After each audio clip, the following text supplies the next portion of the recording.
So we found this house in Bothell. It was love at first sight when we saw it on Craigslist. And so we moved in May 1st. The house was originally built in 2005, so it was a young home, new neighborhood. Upon moving in, we started having strange activity. And by strange activity, I mean paranormal, supernatural nature. The first day we went to sign the papers and get the keys to the home, the homeowner left, and it's just us. The house is empty, and we're sitting on the floor in the living room. And all of a sudden, in the middle of us talking, we hear a you're like, what was that? Welcome to Intrepid Storytelling, where the brave, the courageous, the dauntless, and the resolutely fearless share their journeys of hope, grit, and transformation. These are the voices of the valiant, those who dare to rise, to dream, and to tell their truth out loud. Because every story has the power to inspire, and yours just might change the world. I'm your host, Deanna Powell. Trigger warning. This episode contains discussions about sensitive topics that may be distressing to some listeners. Please listen with care. I want to welcome today Keith Liinder. Keith is a senior program manager for a tech company in downtown Seattle, and he is originally from Austin, Texas, but he lives now in Bothell, and which is just outside the Seattle area for anybody who is listening from outside Seattle.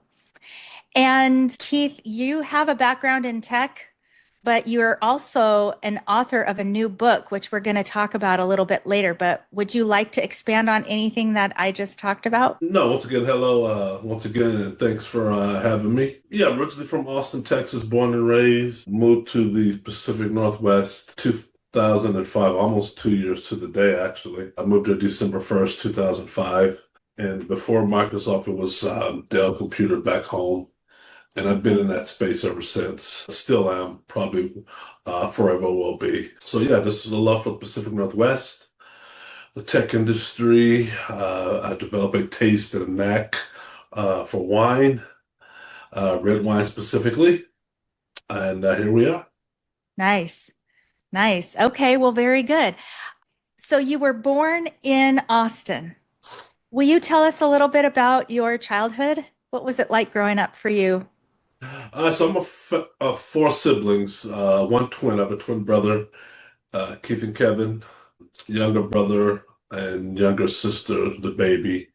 So it was four of us, mom and dad, middle class family in the suburbs of Austin.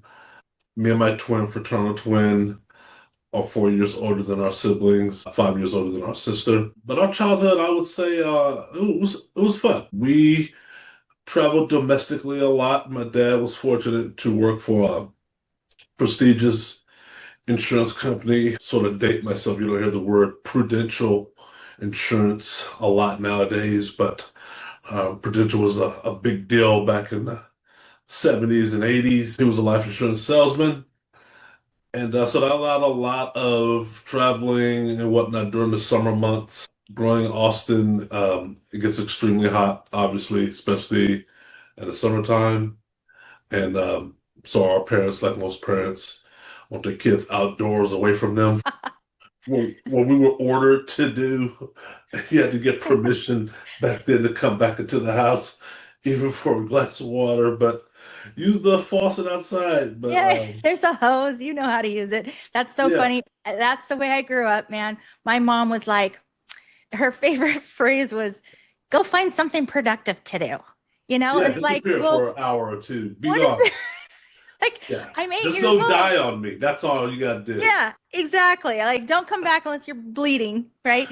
But it's like, what productive to do? There's trees and bushes outside, so, we got very creative and playing fort, climbing trees. Yeah, I mean, it was fun growing up that way. Yeah, especially, were you born in the 70s? The curfew was the sun. Don't let the sun go down on you, my mom would always say. Yeah. Watch that. You saw the street lights come on. I mean, that was the time to start heading home. But no, I remember building, tree houses, and cowboys and Indians, bank robbers, Yep. all kind of hide and seek. Yep. I mean, the neighborhood, not the block we lived on, the neighborhood, which was several blocks, was our playground. You know, you had to be creative. Of course, you got friends, neighborhood friends, and sticks and rocks and stuff and hopscotch and all these things. There's a Yeah. creek involved. Oh, there's a turtle. Oh, there's a frog. Or, oh, a Yeah. snake. That was really fun. I mean, Yeah. the evening when you ran across one of those in Texas, sometimes poisonous.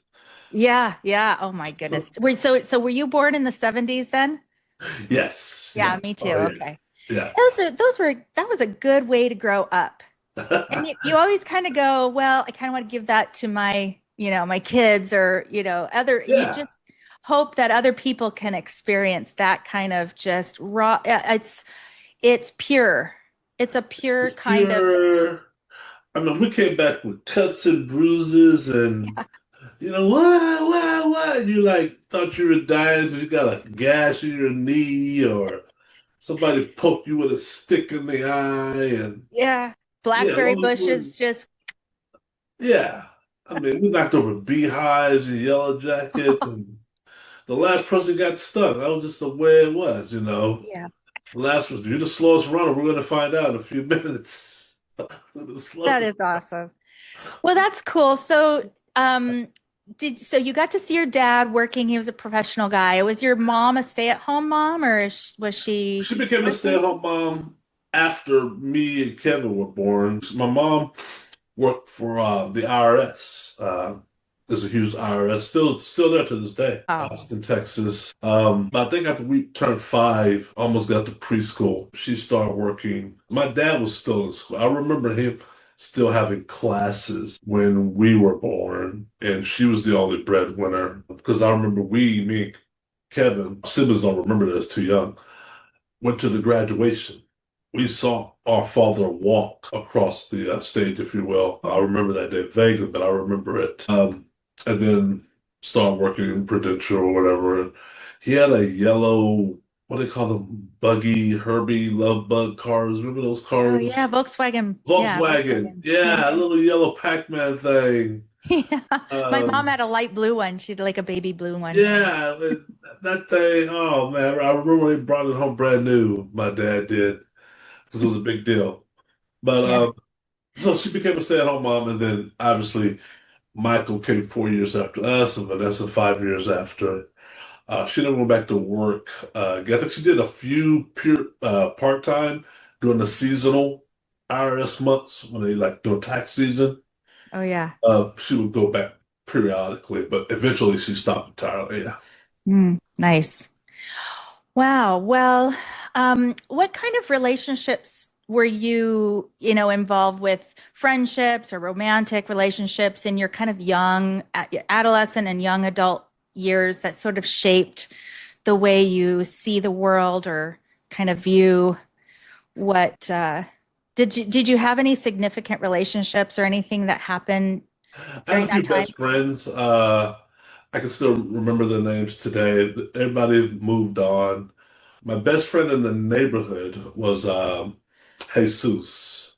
He lived at the end of the street from us in a gorgeous house. I mean, our house wasn't bad, but being on the corner street, he had a huge front lawn. And I remember how well manicured it was. Um, his dad was very big on that. And it was big. And he was my best friend in the neighborhood and in school. And then our dad moved us. We moved from South Austin. That's where we were born and raised primarily up until maybe sixth grade.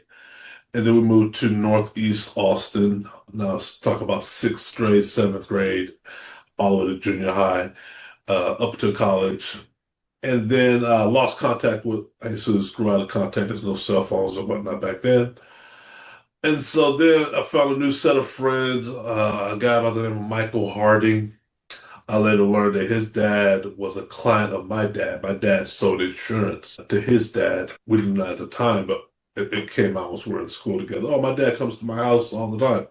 And so that's why I knew the Hardings. But yeah, as I started getting into, the girls, growing of age, I remember my first crush in junior high was a female lady by the name, young lady by the name of Demetra Lang, and I had a huge crush on her. And yeah, this is mid '80s, and this was when Michael Jackson, Prince, and all that stuff was the thing, right? And Michael Jackson went from Afro to Jheri curl or curl, and my dad was very old fashioned. He believed in the Afro, Black Panther, Black Power, and he didn't get all into the curls and all that. Well, so I had a big Powerpuff Afro, me and my twin brother, but I really liked Demetra.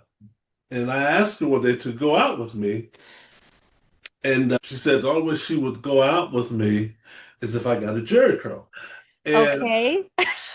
and I was like, okay, all right. So I ran home that day, and I told my mom and dad over dinner, can I have a Jheri curl? And number one, I want to know why. And I told him, and I was honest, hey, there's a girl. Her name is Demetra. She'll go out with me, and she's pretty. And my dad was just laughing, laughing, laughing. My mom was like, I'm gonna let you deal with this. And my dad's like, son, I'm gonna give you something better than a Jheri curl. Oh no. And I'm like, Dad, oh really? Yeah, yeah. You're gonna go back to school Monday, and you're gonna have something way better than a Jheri curl. Oh And, boy. and so I'm like, oh man, that's even better. Dad's gonna hook me up. I'm gonna have something way better than the Jheri curl. I'm gonna exceed Demetra's expectations. So Sunday morning, after we do our house chores, all the kids do, my dad calls me into the kitchen. He's got the chair ready, and he's got this little sheet. He said, come in and sit down. And I walked in, got this big power puff, and then he pulls out these clippers. I don't know what he's gonna do. He says, No. sit down. I sit down. He put the little thing around my neck. And he goes, he said, all right, this is for Demetra. And he turns on, Oh "Meow." no. Oh, And this bush of hair goes across my forehead. oh no. And I'm still thinking, in my mind, like, that's a lot of hair I just lost in that one. But all right, he says it's gonna look better. And okay, whatever. The Yeah. finished product is the important thing here. Calm down, Keith. And so 10 minutes later, he's all done. He's doing this. Now go look in the mirror and tell me what you think. I had a bald head. My God. My head was bald. I was afraid of that. My God. And now how big was your fro? Was it It like was way Jackson up? 5 big. It was like, Yeah, it was good. It was like a yeah, it nice, was good. healthy. Yeah.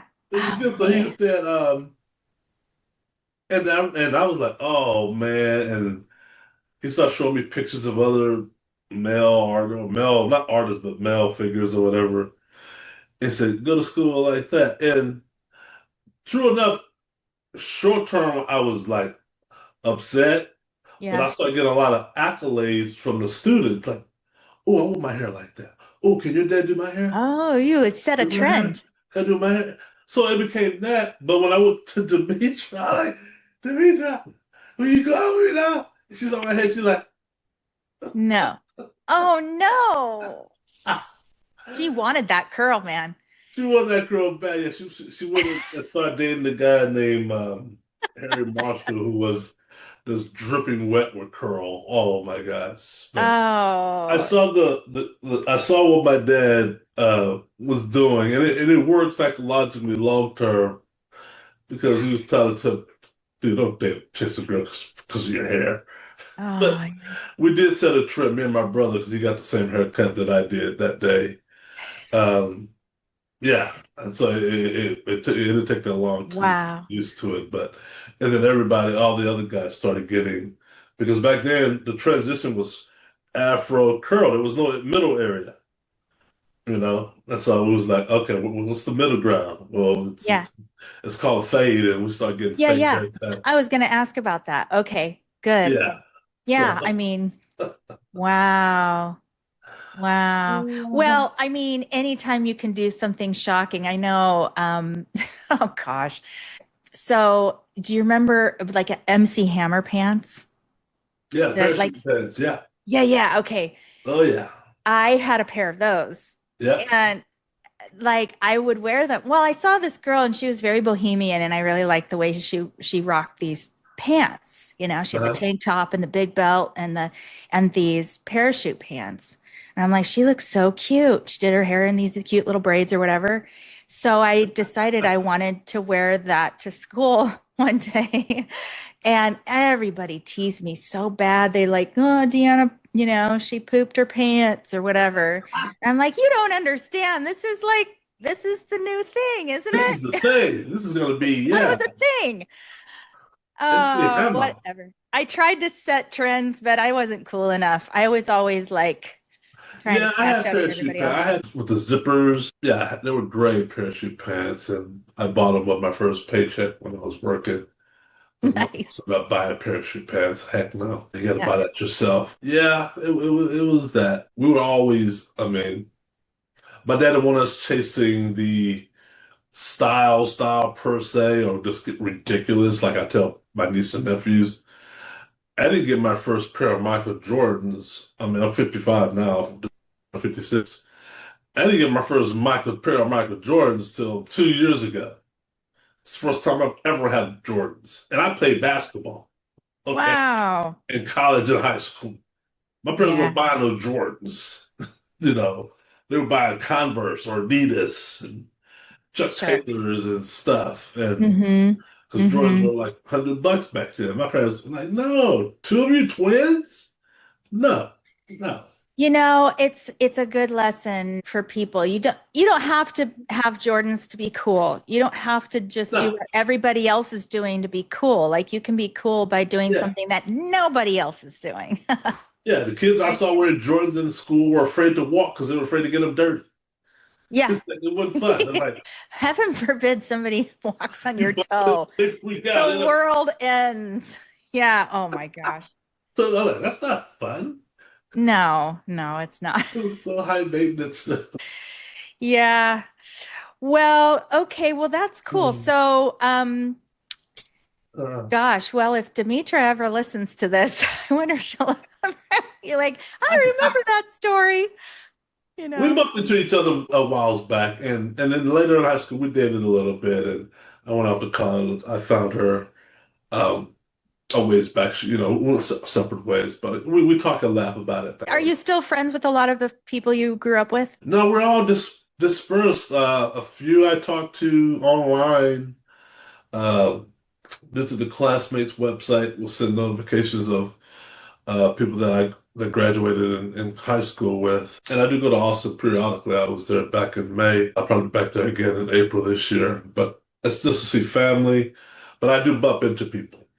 Yeah, And that's cool. I always get the reunion invite late. I've been trying to get to the school reunion, get on that list and get notified. But they've had it sometimes where I've been out of town on business or something. But Yeah, so yeah. that's cool. Well, so you're in tech. What kind of, if you don't mind me asking, what kind of, how did you know you were good at that? How did you decide to get into the tech industry? Believe it or not, I got into tech probably at the age, whatever age you are in junior high. I started taking typing lessons in junior high because it was an elective, and there was another class, I forgot what it was, that was filled, probably banned, and couldn't get in there. Nobody volunteers to take typing. But I ended up taking, and I fell in love with it. It became fun. And once my dad knew I learned how to type, he put me to work because he's like, I don't have to pay for a secretary anymore. No. I got a son who can type and who can type good. Yeah. And those are the I guess the age of the typewriter, remember? All that. Or the word processor. The word for, oh, this is before that. Before the word processor? Yeah, Yeah, this is that's the I learned how to keyboard type for on a word Windows. processor. Yeah. Oh, the word Yeah. processor, yeah, leaps and bounds to the typewriter. But so I learned how to type, and then, long story short, as I got older and went into college or late high school, took computer science class, and that's when the word processor, Windows 3.0, 3.1, DOS, people don't know what Mhm. that is anymore, but and then video games. Mhm. And early 80s, yeah, early 80s, mid 80s, um, all the way to the early 90s. Dell computer was taking off, a thing called Dell, just like as Microsoft was taking off. And I got out of college in 93, and then I would go work for Dell during the summer in the warehouse, just shipping and receiving, and then migrated up to help desk, and then refurbished goods, then fixing motherboards. People bought their motherboards and fixed them. Then got onto the customer service help desk where you're troubleshooting over the phone. Met Michael Della a few times. He would always roam around the facility, just looking around, poking around, because he could do that. Hmm. And then, yeah, so I just like having tech. I built my first computer at Dell. Dell, one of the benefits of back then, probably still is you can come in and work at 8 and put in the specs of what you want your computer to be or have. And you can either build it yourself before the shift ends by 5 p.m., or they'll have it wait for you by the door when you're ready to go. And I thought that was very fun. So I would put specs in, what I want, this and that, and then build it throughout the day. And then it was ready come time to leave. And so I brought the first computer home to my family, and Wow. my dad loved it. Like I said, it had Microsoft Word, had another word processor. I forgot what software back then. I think it's Word Perfect. And we used that. No, that became a big centerpiece for his business and whatnot. Then came the printer, then all that, the dot matrix printer, and internet wasn't really a thing yet, but it was slowly coming. It was slowly coming, and then it Mm. finally did. Wow, it blew up everywhere. But that always kept my interest in tech, and then. Um, when I moved to the Pacific Northwest, I had no Microsoft backwards and forwards because we ran our operating system. Dell did. And so when I did a lot of troubleshooting tech support, half the time I was on the phone with Microsoft and whatnot. So it Wow. just seemed like a match made in heaven. I told myself in my brain, well, actually, I had a manager tell me at a very young age, and he was right. He's been right to this day. Now that I'm 56, he told me this about 35 years ago. He said, "Get in tech, son. You'll never be unemployed. You'll never be hungry." Yeah, that's amazing. He That was is right. amazing. Yeah. So, Oh, I love it. My grandpa told me to get into dentist. He's like, become a dentist and you'll never be oh unemployed. yeah, you'll never be unemployed. Yeah, Never. it's Hey, I true. can't do dentistry. Nope, can't do it. Yeah, I'm good. I'm good on teeth. Yeah, I'm I good. cannot do it. Yeah. Real estate though, I'm in on that. Uh, Um, so that is so interesting. That is so cool. So you were around for like, were you at the launch of, was it Windows 95? Windows, what was that big launch there at when, 95. I was at okay. Dell when Windows 95 launched, and Hmm. it was a big It was huge. monument to a huge Jay deal. Leno was there. I remember I worked as Yeah, a Redmond volunteer. blown up. Yeah, the world blew up when Windows 90. When you think of Windows 95 today, you're like, what? Yeah, you're like, huh? Huh? It's just a You word talk about processor. a floppy disk. It's, Yeah, you were it's like, I don't nothing. know what that is. It runs off 8 megabytes of RAM. It's like, what? Yeah, it Uh, just came with Word and Microsoft Paint. Paint. Oh, wow. Yeah. Solitaire. Remember Solitaire coming? Solitaire. And Yeah. people were coming home with I remember the box, the Best Buy. The Best Buy, and it's still there in Bellevue, was the one that I saw on CNN. So people were running out the store at midnight, 12:01, with the Windows 95, and Bill Gates was there, and all these Paul Allen and all that. But I was at Dell at the time, and we were at the software loading on our machines months in advance. But um, no, I did wonders for the computer industry. Yeah. Oh, yeah. Wonders. That's so cool. Well, especially when you find something you're really good at and something that interests you that it doesn't it's fun and it's not like, oh, I have to go to work today, That is always a gift, you know. Yeah, Yeah. Because you spend more than half of your life at your job. So it's like, anyway, yeah, yeah. yeah. That's true. Well, so tell me about, because really what this podcast really likes to focus on, what is something hard that you've been through? And I feel like everybody's been through something that when you've gotten to the other side of it, you're like, oh man, if I could just share that with somebody and save them from going through what I've been through. It just needs to be shared. And so I'd like to ask you, what is that moment for you, or what was that experience for you? Well, it definitely has to do with my background, which is a former house that I lived in Bothell. But it's a two-pronged story.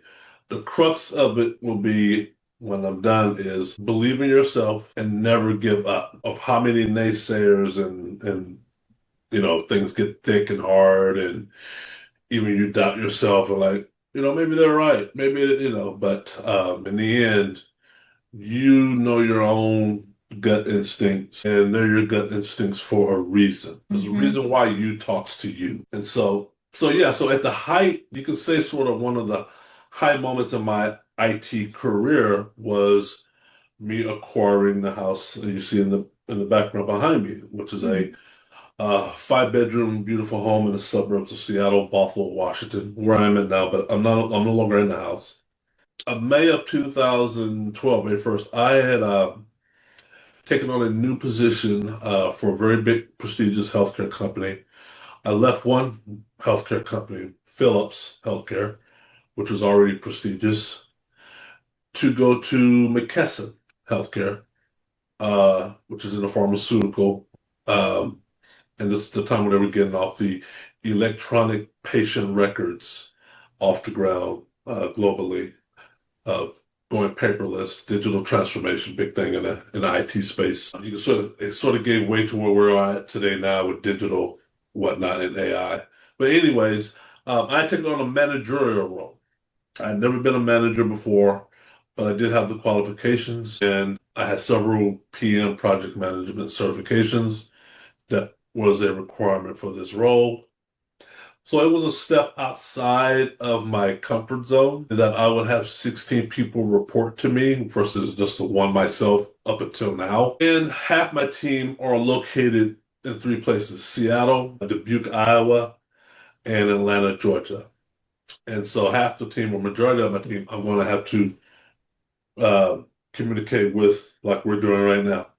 Mhm. And so, but I wanted to do it. It was going to be significant pay increase, a lot of visibility, a lot of roles and responsibility, um, and it existed well outside my comfort zone because it involved a lot of interaction, not only with people internally but with customers. Mhm. Up until now, I had primarily interacted with customers on the phone. This Mm. requires a lot of face. And so, yeah, so to celebrate, to give myself a prize for number one, getting that job and achieving it, me and my girlfriend at the time, who had been dating for 2 years already, were coming up on our 2 year anniversary. I lived in an apartment in Mount Lake Terrace. She lived in an apartment in Mukilteo. And I said, hey, let's move in together. So we found this house in Bothell. There had been a lot of applicants for this house, a lot. Bothell was booming, still is. And we saw this house. It was love at first sight when we saw it on Craigslist. It was love at first sight when we did the tour. But I was setting myself up already. Like, yeah, hey, the odds of us getting this house, somebody else is going to get it, whatever. Make more money than me, whatever. They're going to get it. And so the guy calls back 2 weeks later and says, hey, you got the house. It's all like, yay, you got the house. Okay. And so we moved in May 1st, 2012. After seeing it in April, we moved in a month later. And like I said, the house was originally built in 2005. So it was a young home, new neighborhood. Upon almost immediately upon moving in this home, we started having strange activity. And by strange activity, I mean of the paranormal, supernatural nature. Yeah. And Like what? Can you tell us? Oh yeah, I will. The first day we went to sign the papers and get the keys to the home. The homeowner left, and it's just us. House is empty, and we're sitting on the floor in the living room, the room closest to the door. And we're just talking about what we're gonna put things once we move in, whose room is what, da da da da da da. And all of a sudden, in the middle of us talking, we hear a kid cough. Like, Oh now, my goodness. we have no kids, still don't. Tina's kids were grown at the time. They're not in the house. The house is empty. We have no pets. Um, and it was very loud. It was so loud that we stopped talking to each other. We looked at each other like, was that a kid cough? I kid you not. We said it at the same time. And so we looked around, looked, and like, I'm like, that had to have come from outside, you know. Oh my And gosh. we shrugged it off. Like, okay, we didn't get up and go look for it because we're like, you know. Fast forward 2 weeks or 4 weeks later, now we're in the home getting acclimated. I remember it was a weeknight, and I'm going to date myself because that at that time, every Thursday night around 6 p.m. or 8 p.m., I like to watch a old 70s detective show called The Rockford Files. Oh yeah. Mhm. Um, and Tina would join me. You know, she don't know she's trying to understand it because I'm very intrigued into this TV show.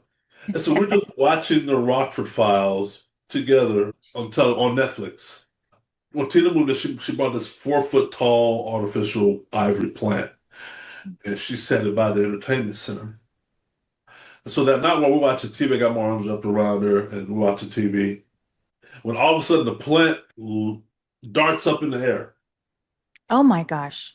a few inches off the ground, and does the 360 turn, Oh my and then God. falls in our direction. And we're both watching TV, so you can't miss it. We're both shoulder to shoulder. We both saw it together, and we're like, you know. Oh my gosh. But kid you not, we weren't scared.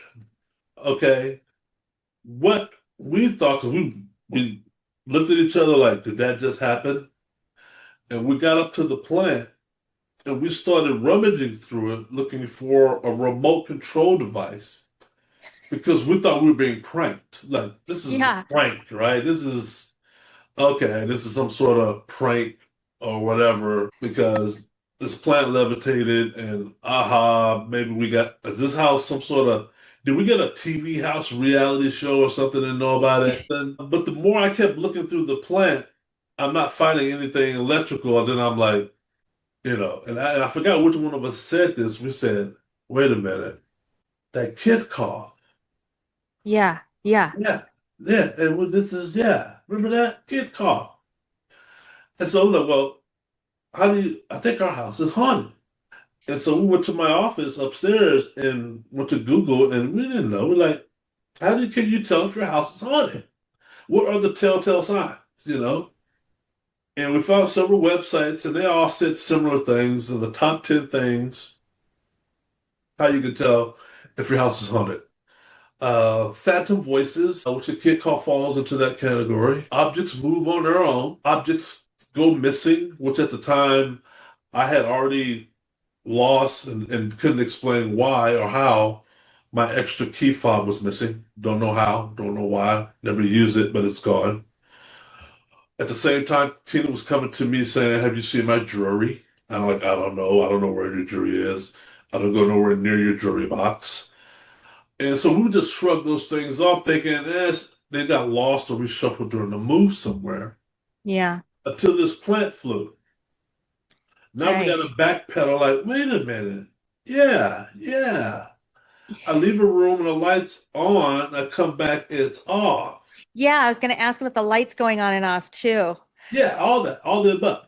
Yeah. But then you just got your glass of water. You just like, Wait maybe a I turned it second. off. I don't remember, you know. Oh But my now God. the plant was in our face. That's like, and I know, and I write about this in my book of they must have just got so bored with us, like they are never going to get it to where we're just gonna have to just make this plant move in front of both of them because me and Tina will last. I said, if I came in from the store from Safeway and you told me the plant levitated, I'm not a big inclined to believe you. I would come up with reasons to why you would think that.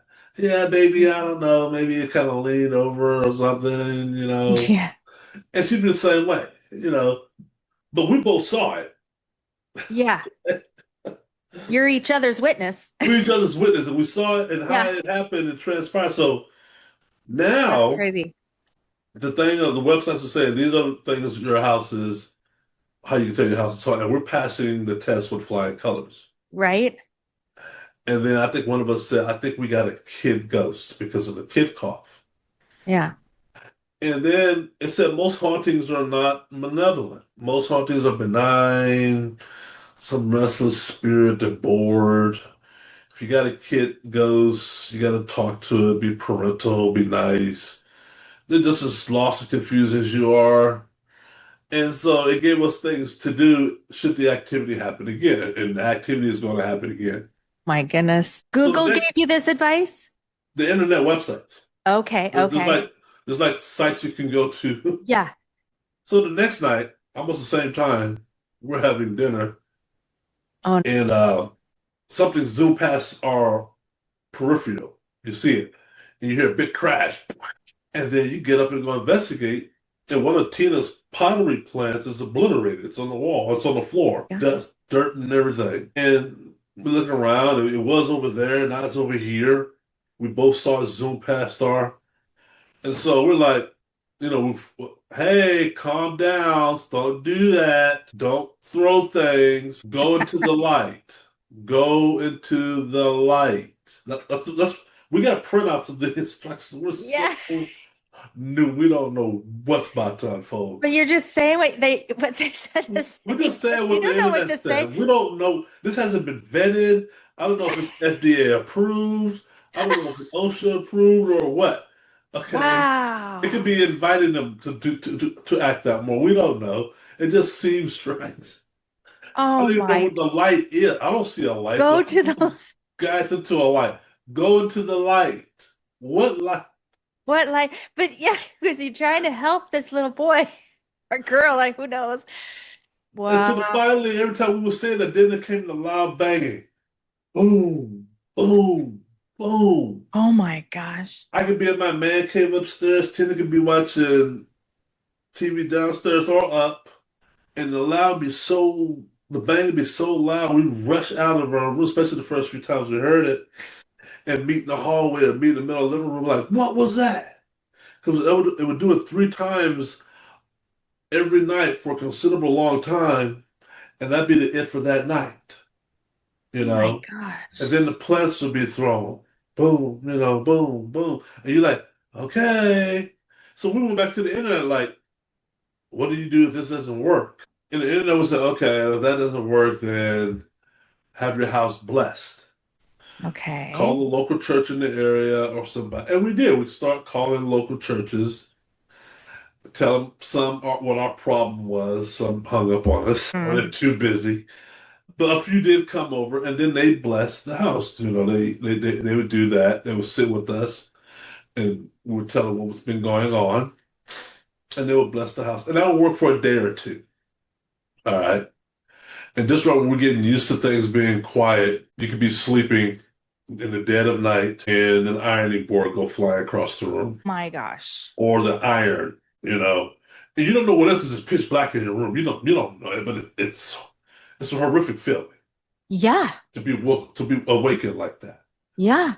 And then it became an eerie feeling of getting up in the morning because we got up at the same time and pretty much left at the same time, but it all depends who were downstairs first. You would go downstairs, start a pot of coffee, and all the kitchen cupboards would be wide open. Boom, boom, boom, Wow. boom, boom. So the Top to cupboards too. Yeah, all the closet, all that stuff, and then Oh my God. nothing's rearranged or Mhm. pulled out.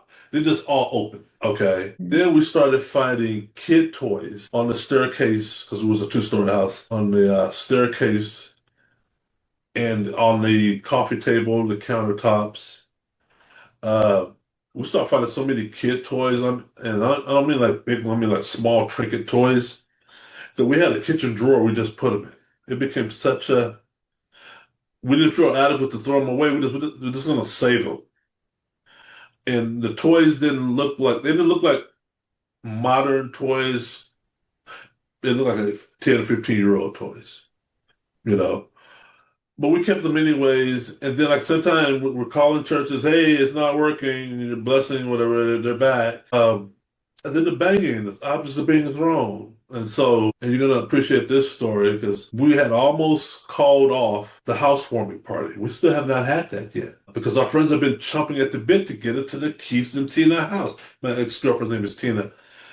They want to get in and, hey, we want to see this house. We want to go in there, we want to celebrate. We're like, and we're telling them, we think our house is haunted. And like, whatever, your house is haunted. House Yeah. noise. And we're like, no, it's not house noise. You know, and some thought it was cool. Like, oh, cool. I want to see. Like, no, you don't. You might get hit in the head with a plant. They did. And I said, no, you don't. But then some thought we just said, man, I just knew the being in the house. I don't know. And then I said, well, they really want to have this party. And I said, okay, we're going to have it, but it's going to be rules. Me and Tina rules. If it gets crazy during the party, we're nipping it in the bud. It's done. Pulling the plug. Okay. And just keep a watchful eye. Okay. And we're just like, you watch this, I'm gonna watch this. Okay. You watch the girls, I'll watch the men.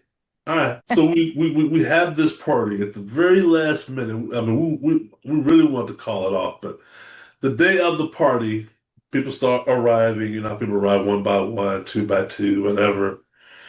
Back in the house and like all this stuff. And we're like, okay, so far so good. So far so good.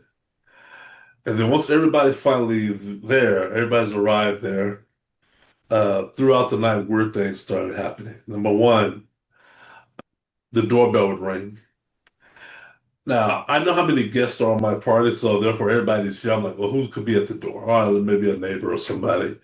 Well, sometimes you're at a party, you're so busy, you tell the person who's close to the door, hey, can you open the door and let whoever's in there? All right, Keith, let me go open your door. And he goes to the door and opens it. Ain't nobody here. Oh my gosh. And then I look at Was Tina. their first little taste of the haunted house. And I look at Tina and she look at me, I'm like, uh-oh. Uh-oh. He closed the door, fine. And I just figured out, like, oh, I gotta get that doorbell. I gotta get that doorbell fixed, man. It's been doing that for a while lately. He said, oh, that's weird. And then we just forget about it. Okay. Then I'm barbecuing outside in the backyard, and there's a sliding door, glass sliding door. So I'm going in and out constantly. And every time, well, not every time, but most of the time I would go out. And when I try to come back in, the door would slide closed and lock me out. Oh no. So I had to knock on the glass and like, hey, I'm locked out. And to my guy friend, my best friend Justin, he would unlock the door like, dude, why you keep locking yourself out of your own house? And I would just laugh because number one, you can't lock yourself out of a sliding door in your house. No, you can't. You can't. So I'm not locking myself out, but he had a dream. He wasn't putting two and two together. I wasn't stressing the point. It became irritable to me because everybody was like, Kiki's locking himself out the house in his new house. And I would look at Tina like, no, I'm not. No, I'm not. So then Tina's talking to all the girls, you know, they're all frolicking together in the kitchen, got their drinks in their hand. And then the girl, one of her best friends, like, oh, something just bumped me. And then I heard it. I look at Tina like, what? He said, it's nothing. And then another girl's like, oh, something just pulled my hair. My gosh. So to where I called Tina, like, upstairs, time out. So we go upstairs, like, what's going on? She said, so-and-so's being bumped. Two of them already had their hair pulled. Should we plug it? Should we call it? I like, this is the worst of it as it gets. You know, these are the people that were told the house is haunted, to shrug it off or whatever. You know, it's only 2 more hours left. I'll be out of here. Okay. Give them more drinks. So we start pouring more drinks. So finally that evening, most of everybody is left. It's just me, Tina's best friend, and Tina's best friend's mother-in-law who flew her from LA. It's about 2 a.m. We're all cleaning up. I'm rummaging around the house, closing windows. Tina's in the kitchen loading dishwasher. Her friend Kim is spread out on the couch and she can see the door. She's spread out, and she's got view to the front door. This is the living room. This is the kitchen. Her mother-in-law is on a bar stool on the kitchen island drinking a cocktail. And I'm coming from the kitchen, emptying a trash can, and Kim says, I'm cold, Keith. Can you close that window? And I said, sure, Kim, I'm going to close it for you. And I go to the living room, which is going to be to her back, to close the window. And I see something fly by my face. And I heard this big crash. Oh my gosh. And I saw Kim. And Kim like, what was that? The plant that was over here went right across Kim's peripheral. She had front row seat. She saw it go from here to here and obliterate on this wall. I saw it at the side of my eye. Mom heard the sound effects. Tina heard the sound effects. And Kim leaps up and we all go rushing toward the noise and there's this obliterated plant. Me and Tina at that time had seen this happen 5 to 10 times already, so it's no really a big deal. In my brain, I was more relieved that it did it now versus when I had a house full of people. Right. Yeah. I can deal with Kim and her mom. We can deal with that. Yeah. Yeah. It's just the two of them. But now you have more than just each other to witness that this is real. This is not. We're not making it up. You're gonna love this part. So Kim, who's Tina's best friend, like, what was that? So Tina walks over there, looks at the debris, and like, girlfriend, I told you our house is haunted. And turns her shoulder and walks back into the kitchen, starts cleaning the kitchen again. And Kim's like, well, you didn't tell me it was like that. Like, yes, I did. I told you we had stuff flying around all the time. Whoa. And Kim became a believer like that. So I was like, yeah, we have and her mother-in-law, bless her heart, who's obviously a lot older than all of us, who's originally from New Orleans, it didn't faze her much. She kind of, oh, you guys got spirit. Oh, really? Yeah. Oh, okay. Yeah. And so she's like, well, here's what you do. So she said, well, because we're talking about our problem. And by then we're 2 months living in the house and at our wits' end. We're about ready to throw in the towel. We're really at our wits' end. And her mom says, well, yeah, you probably got some unsettled spirit. You gotta be positive, you gotta do this, you gotta do that. And she said, what we're gonna do tonight though, however, is we're all gonna go into the next room and we're all gonna say individual prayers out loud. Especially you, Keith and Tina, because this is your home. And in your prayer, I want you to ask kindly, in the most kindly manner possible, for these spirits to leave. Tell them while you're praying that, number one, you're grateful for this house. You don't mean no harm to them. And you will take care of this house for your time period here. And they can be at peace knowing that.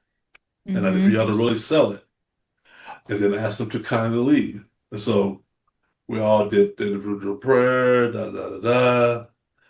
And then she closed us out with the Lord's Prayer. She said, okay, we're all going to hold hands now. And I'm going to pray. Then after that, we're going to hug. And then we're going to be free. And we're going to walk back into the kitchen and the den.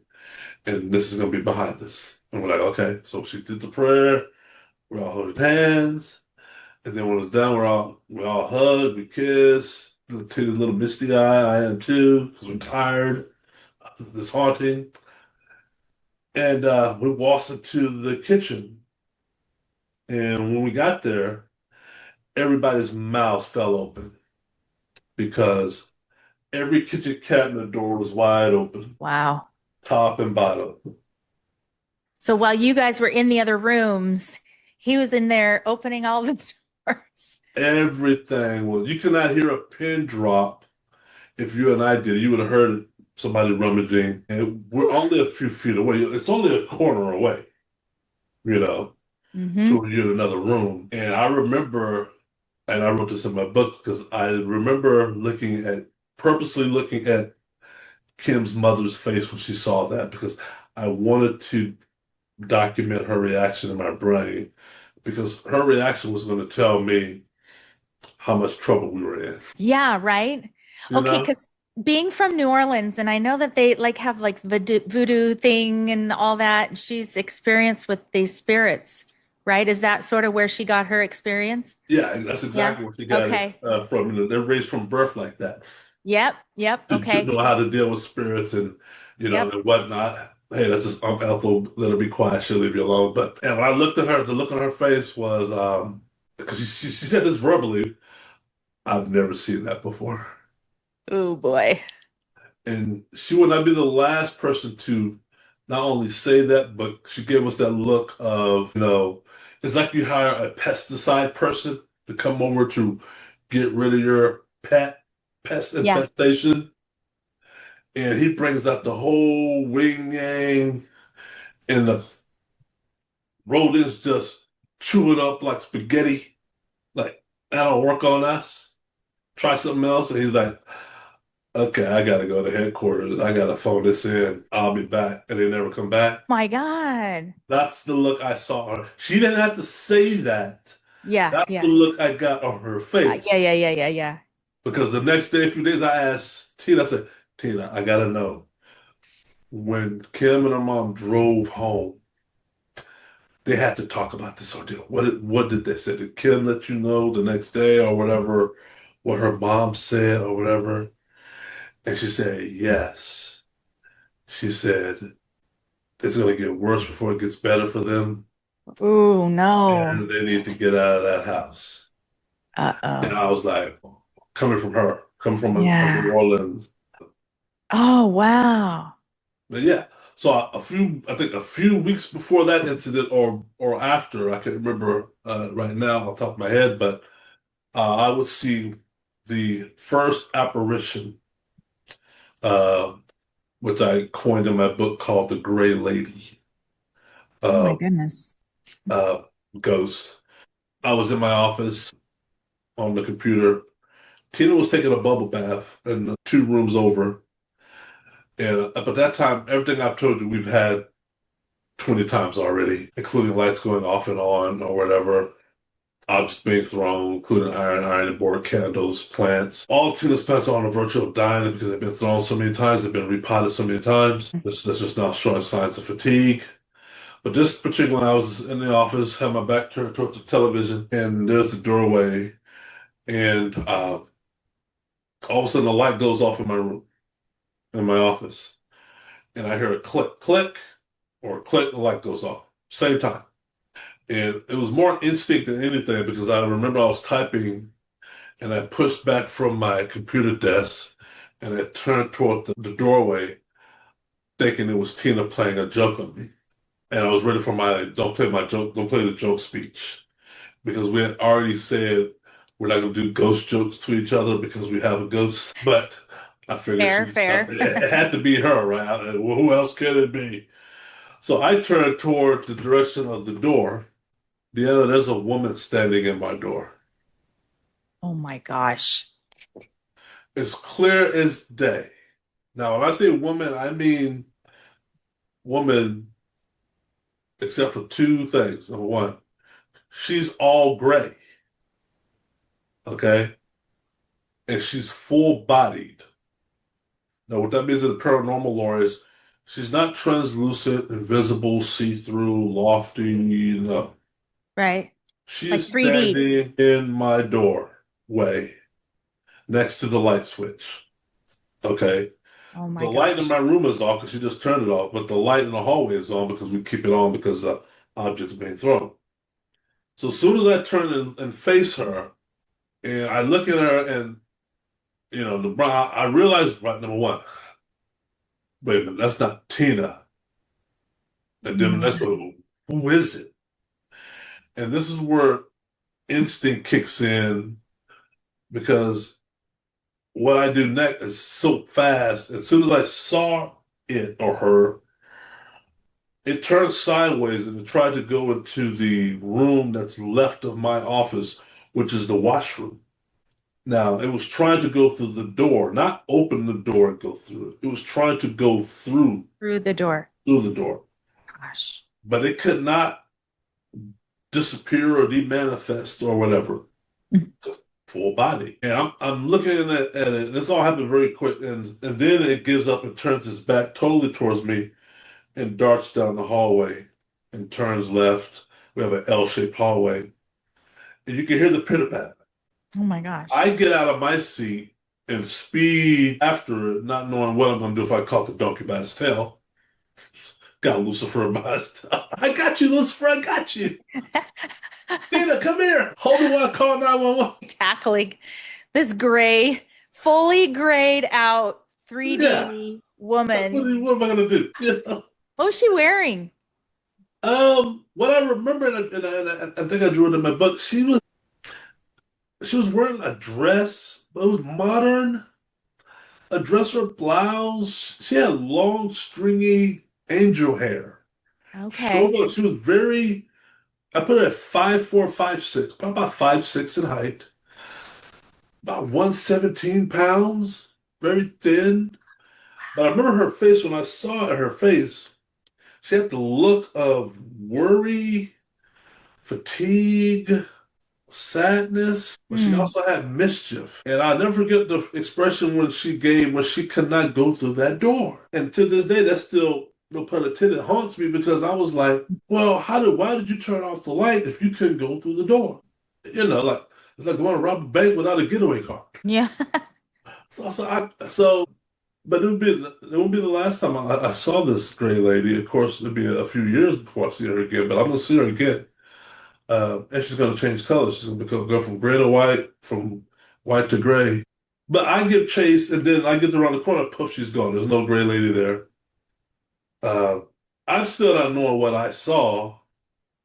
I continue walking till I'm not in the master bedroom. I go to the master bedroom. I go to the master bathroom, and I walk in on Tina. I'm like, Tina.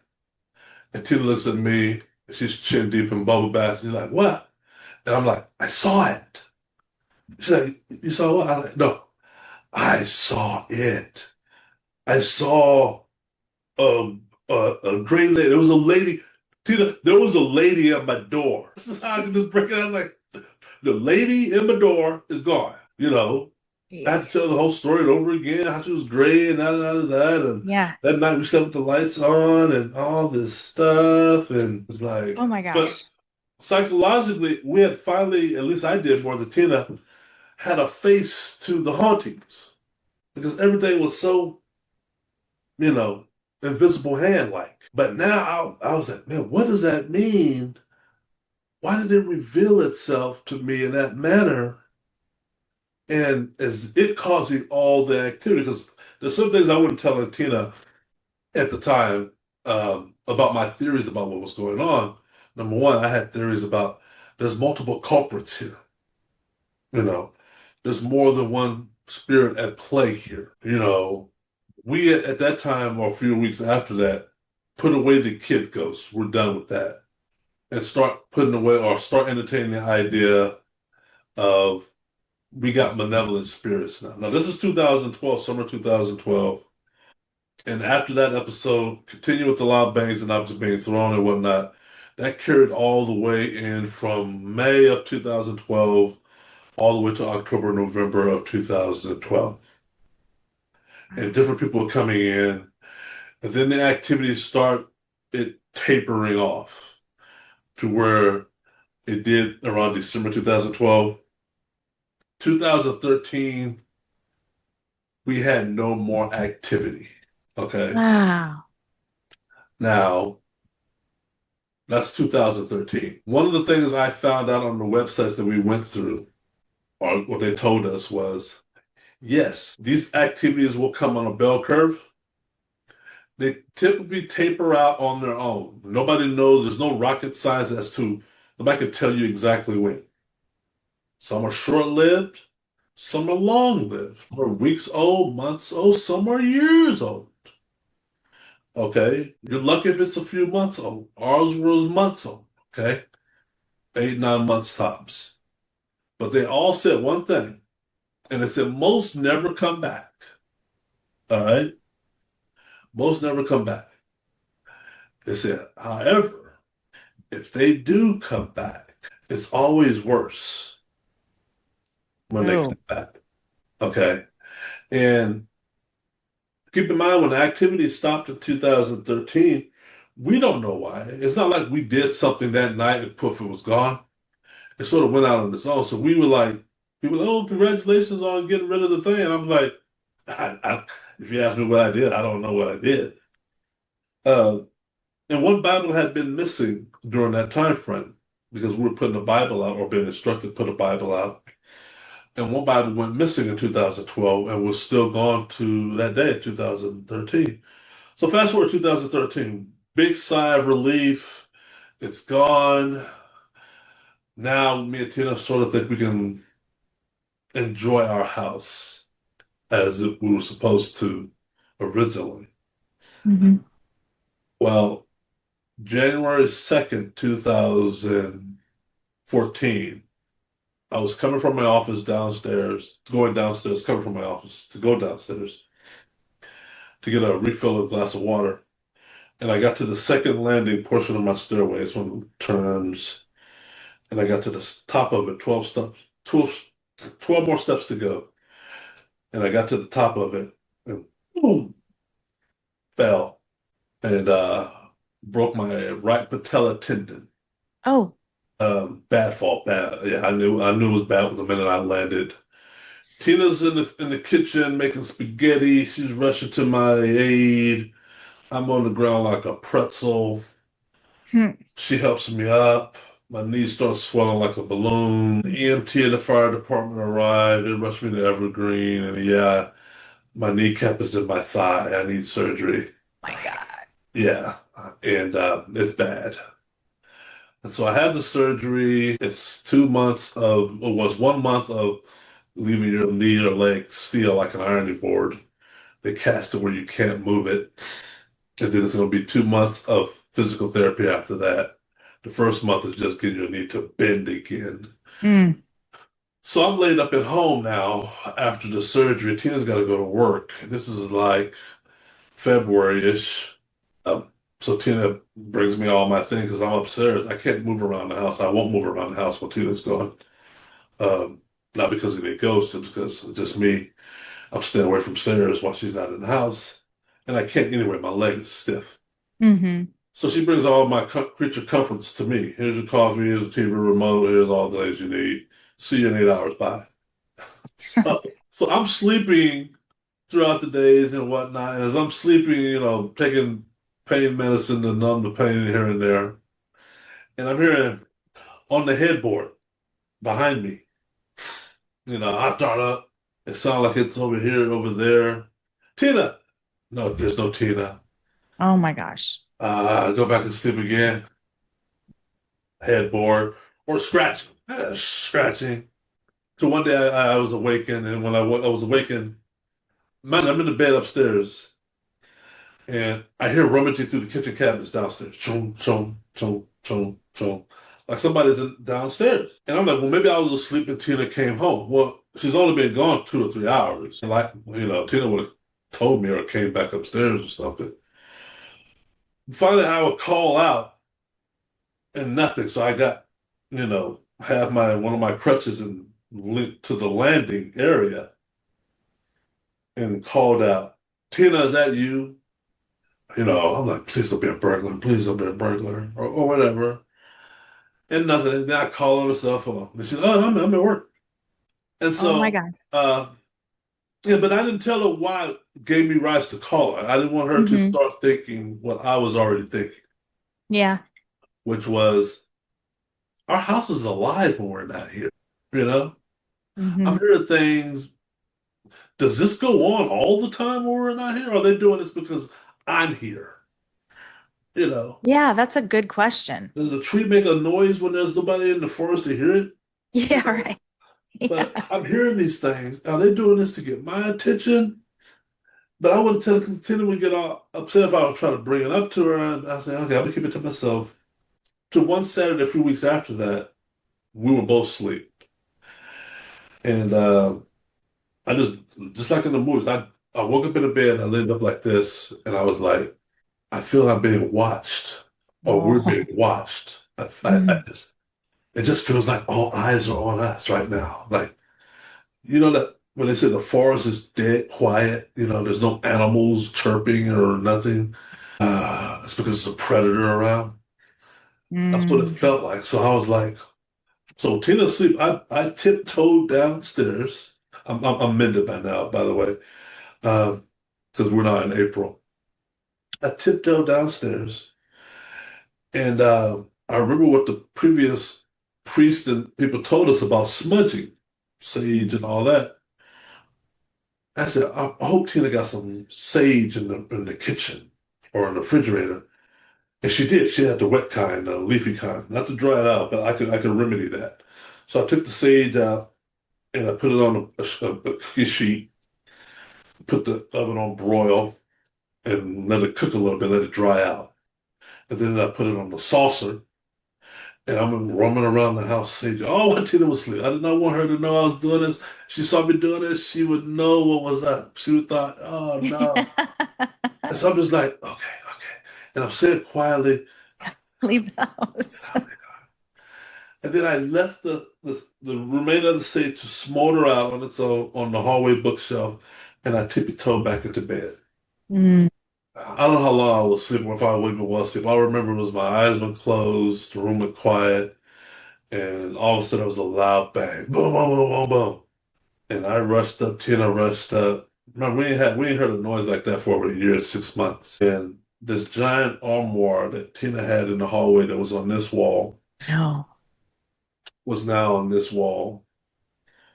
And it left a gash in the wall. The sage tray was obliterated on the floor, as was the Oh sage. my gosh. And I talk about this in my book, and I knew I went back to that website that said, when they come back, It's it's worse. always worse. Oh my God. This is so scary. And I looked at Tina, and she turned and walked into the bedroom and just sat on the bed and just started crying, sobbing. Oh, I your knew dream house. I knew the next day, that was April? Yeah, that was about March, April. From March, April to about December of that same year, we had activity every day. Now, when I say activity every day, everything I told you that happened in 2012 on a scale of 1 to 5 and is considered in the realm of what we call a poltergeist. That's what this falls in the category of. Mm-hmm. Everything I told you happened in 2012, including the longevity of it, is about a 2.5. What we're about to experience is going to be, on a scale of 1 to 5, is an 8 or a 10. Oh my gosh. Okay. And this Whoa. is well documented. This is well documented. And that's why there's multiple books outside of mine and multiple documentaries outside of mine on this subject, and why it's still being researched and talked about to this day. And I can go into detail. So I'm going to give you the categories, and you tell me how much detail you want on the category. Mm. So after that night, a few nights, the first Bible caught fire. Oh my gosh. Buying or selling real estate isn't just a transaction, it's personal, and that's why I like to treat my clients like their family. I'm Deanna Powell with the Intrepid Home Team at Realty One Group, Orca Gold in Bellevue, Washington. With over 25 years of experience in negotiations, mortgage, title, and escrow, I deliver a true VIP client experience on every transaction, whether it's residential, luxury homes, or land. I listen first, negotiate fiercely, and protect your best interest every step of the way. With offices and partners in all 50 U.S. states, plus 30 different countries and territories around the world, you can be confident that your real estate needs will be met in every and any area you make your move. If you want expertise, integrity, and results, call me today, Deanna Powell, with the Intrepid Home Team, because every move deserves VIP treatment. I can be reached on my mobile phone 425-777-6998 or email me at team@intrepidhometeam.com. Or you can visit my website www.intrepidhometeam.com. That's spelled INTREPIDHOMETEAM.com.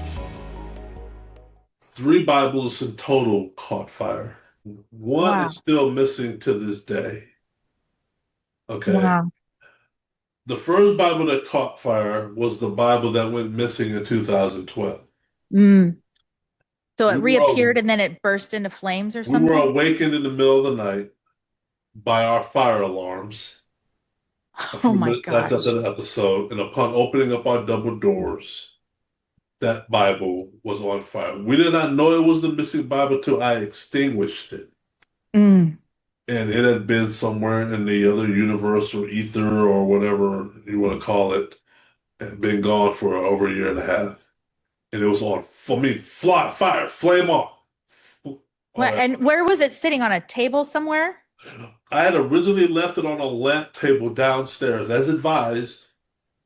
I think it was either Proverbs or Psalms chapter, Psalm 93, by my friend recommendation. We prayed over every night, and then it went missing the next night. It was only on that table one night before it went missing. It had been gone for that period of time. 2 more Bibles would catch on fire and be burnt significantly after that, to where we just stopped putting them out. I ran out of them. Several crosses caught fire. A few while on the wall, wooden crosses on the wall. Heavy objects being thrown. So now I told you about pottery and plants and all that stuff. Those are still being thrown, but like I said, when they come back worse. Now we're talking about bar stools being thrown, talking about furniture being thrown, talking about lamps being thrown. The armoire that I told you got thrown multiple more times after that. The armoire, when we brought it into the house, took 3 men my size to move it upstairs. Wow. Okay? Yeah. And I could not move it from left to right. It would take me 2 men plus me. If Tina like, oh, I want it over here now, I'm like, well, I gotta call some friends. It's gonna be a couple of days before that's gonna happen because it's that Yeah. heavy. Yeah. Or you Well, could just call your ghost. it moved it I'm like just this. kidding. It Yeah. moved it like that. Yeah. Wow. That's insane. Then you get into the kitchen cabinets. That's an everyday thing. Wow. Then you get It's like they're into, just trying to chase you out of that house. well, I tell people yes and no. Some try, the reaction is to chase you out of the house. I think that's some of it.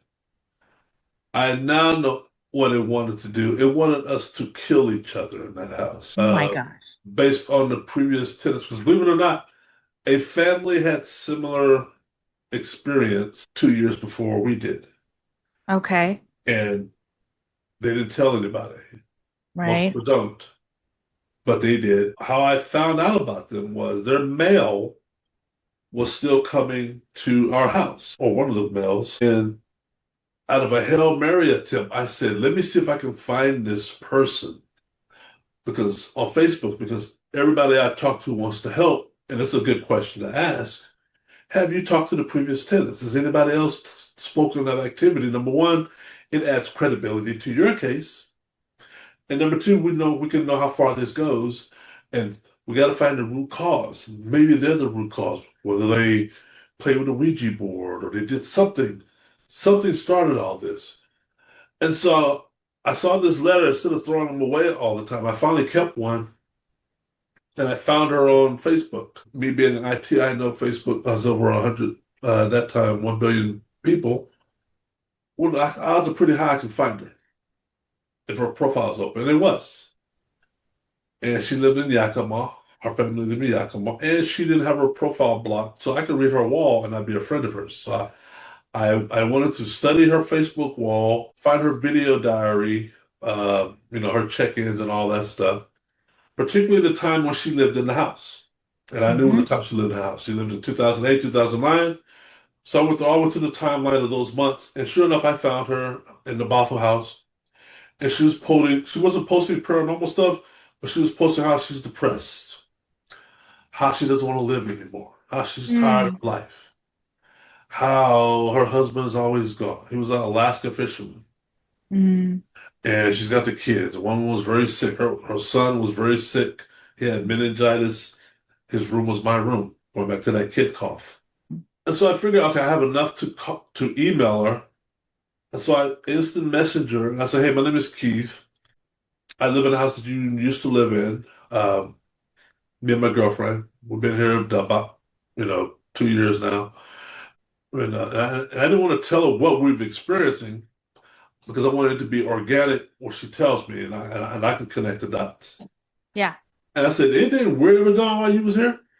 And how Facebook or text you can see when somebody's typing Yeah, the dots. the dots. And then she ding. She replied back with two emojis, eye wink emojis. Wink, wink, wink What? was her first response. Okay. And I knew I struck gold because then I went like question mark, question mark, question mark. Yeah. Elaborate, please. Yeah.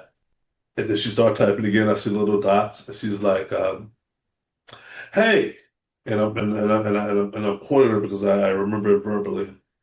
She said, "Hey, um, it's interesting that you should reach out to me now because me and my husband, we just got back together."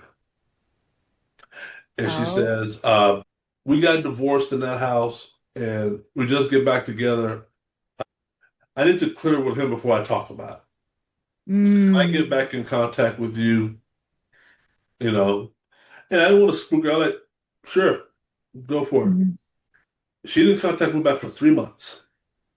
It took her 3 more months to Wow. contact me. I totally forgot about her. I just wrote it off as I spooked her. She didn't want to get involved or whatever. Mhm. So one day I was in my office, I heard a ding, and I go to the Facebook Messenger and I scroll down. Oh, it's Rhonda. Her name was Rhonda. I'm like, oh, message from Rhonda. Oh, this got to be big. Gotta be, you know. Yeah. Hey, Keith, I'm just instant message because I promised that I would. Sorry it took so long. Me and my husband did talk about it. He suggested that I did not talk to you because we're trying to put this part behind us. But I feel it's my Christian duty to tell you. She said, I just want to let you know it was a living hell in that house. I Mm. almost died in that house. I tried to kill myself 4 times in that house. I don't know if it was the house, but I became very depressed in that house. I became an alcoholic, addicted to drugs. Mm. My son almost died. The day you originally emailed us, we were just getting back together because the house broke us up. And she Mm. said, my son today, still comes to me periodically and says he sees shadowy figures out the corners of his eyes. Oh my gosh. And so I was like, in my brain, Mm. okay. I hit gold here. And then I asked her what other activity did she experience. She said, oh, the kitchen cabinets open by themselves. We had a nanny, and one time we were out of town and the nanny was there. And one night they heard all this thundering and bumping around. When they went downstairs, all the kitchen cabinet doors were open. She said the TV channel changed by itself a lot. She said the backsliding door. So one day it locked me out. I had to use a rock to bust in because I went outside to smoke on the patio, and my daughter, who was an infant at the time, was in the high chair, and I left formula boiling on the stove. Oh And when I my turned around to walk toward the door, the sliding door slid and locked me out. I had to use a rock frantically God. to bust in. God. And she said it felt like a dark cloud formed over that house the minute we moved in. Yeah. And I was like, Yep. You could totally relate. Yeah. this is us. She said, yeah. And so finally up and moved out. She did before he did, but I was like, so I took all this information in and took it to the people that were helping us, and it was, yeah, we knew, okay. Because at that time, me and Tina didn't know, did something follow us in? Me and Tina were never the couple to point fingers at each other. Mm. That's what friends are for. That's what her girlfriends are for. How much do you know about that, Keith? And my friends, but how much do you know about Tina? That- We never did that, but they did. Family too. Yeah. And so we never knew. And I would be defending my like, no, Tina's not like that. No, no, no. I was in love. And she was saying, no, Keith, no. But we didn't know for sure, you know. But when she told me Rhonda, I was a little bit relieved to know, you know. But a lot of what Mm. she told me scared me because at that time I just started seeing the shadowy figures and whatnot in the home.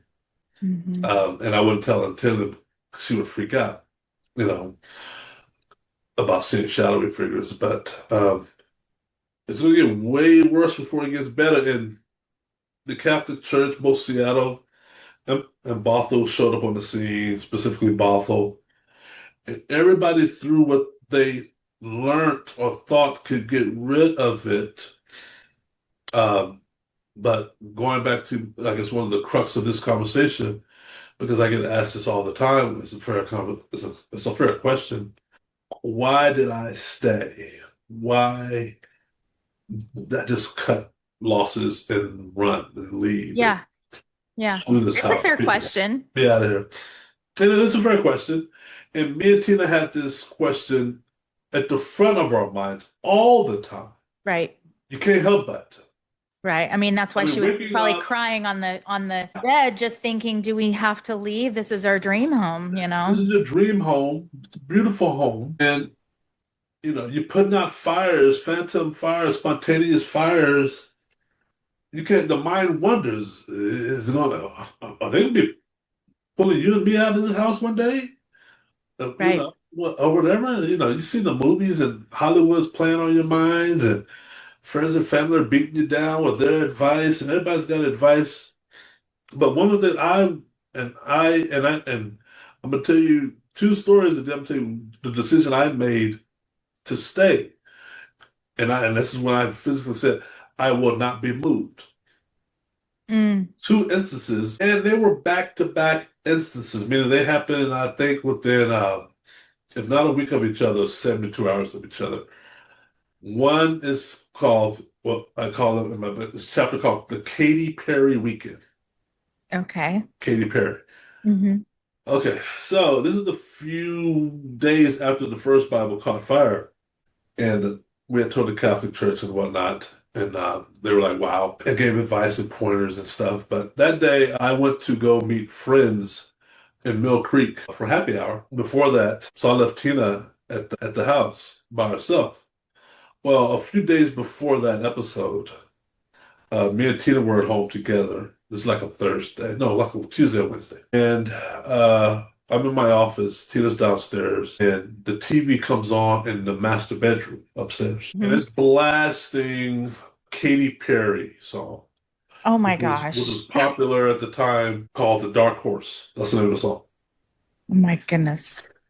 Now, I didn't know that it was Katy Perry to my first time responding, because me and Tina rushed to the bedroom, and our TV is playing loud music, blasting, and it's on some weird music channel.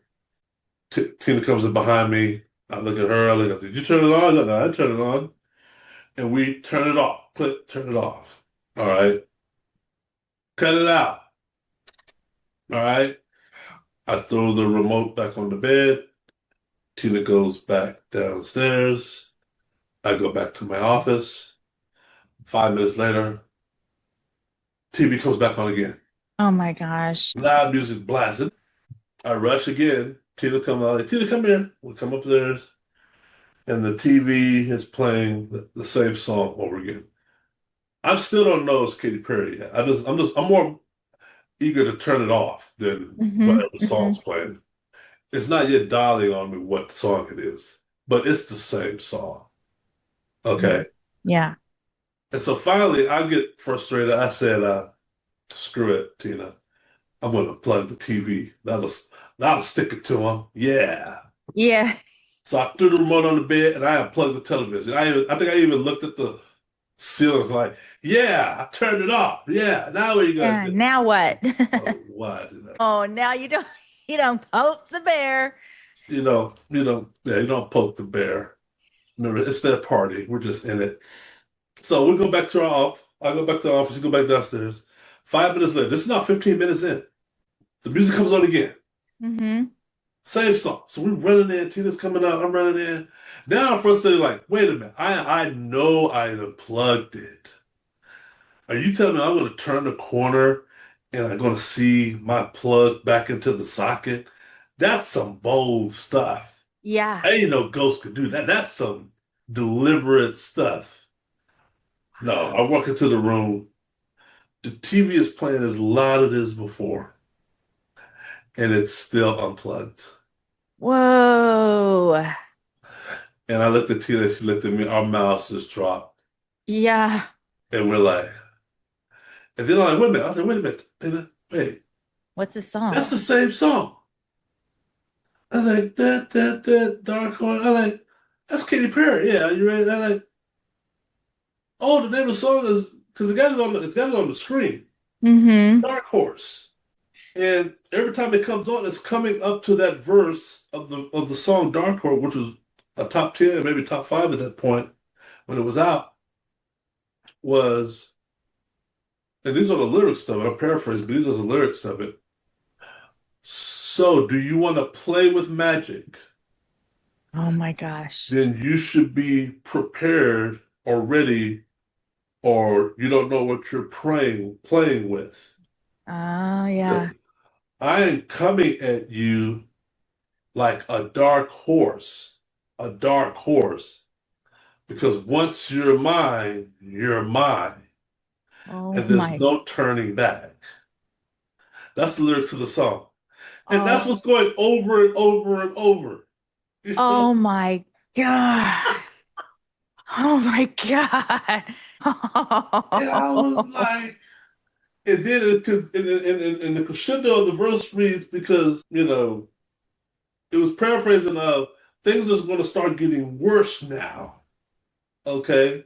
And so are you ready for it? I'm coming at you like a perfect storm, a perfect storm, a perfect storm. Because once you're mine, there's no turning back.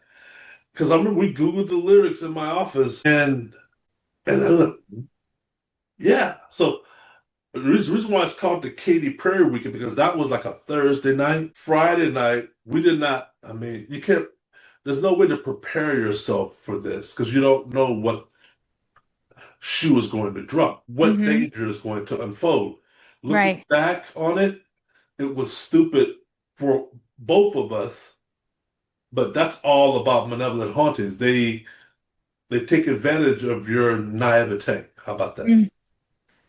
So 24 or 48 hours later, I said, Tina, I'm going to go to happy hour to meet my friends. She's done that plenty of nights with me.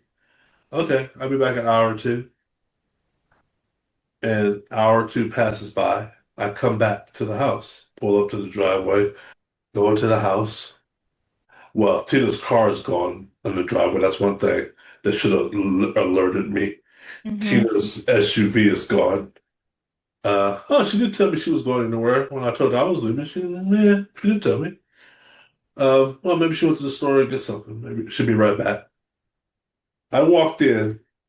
It looked like World War II in my house. Oh my gosh. Okay, I walked through the living room and walk in. The couches and love seats are upside down. The kitchen chairs are all splattered about. The kitchen cabinet doors are doing that thing again. And the water faucet's running. Why is the water faucet running and nobody's here? Right? Oh my gosh. And my baby's missing.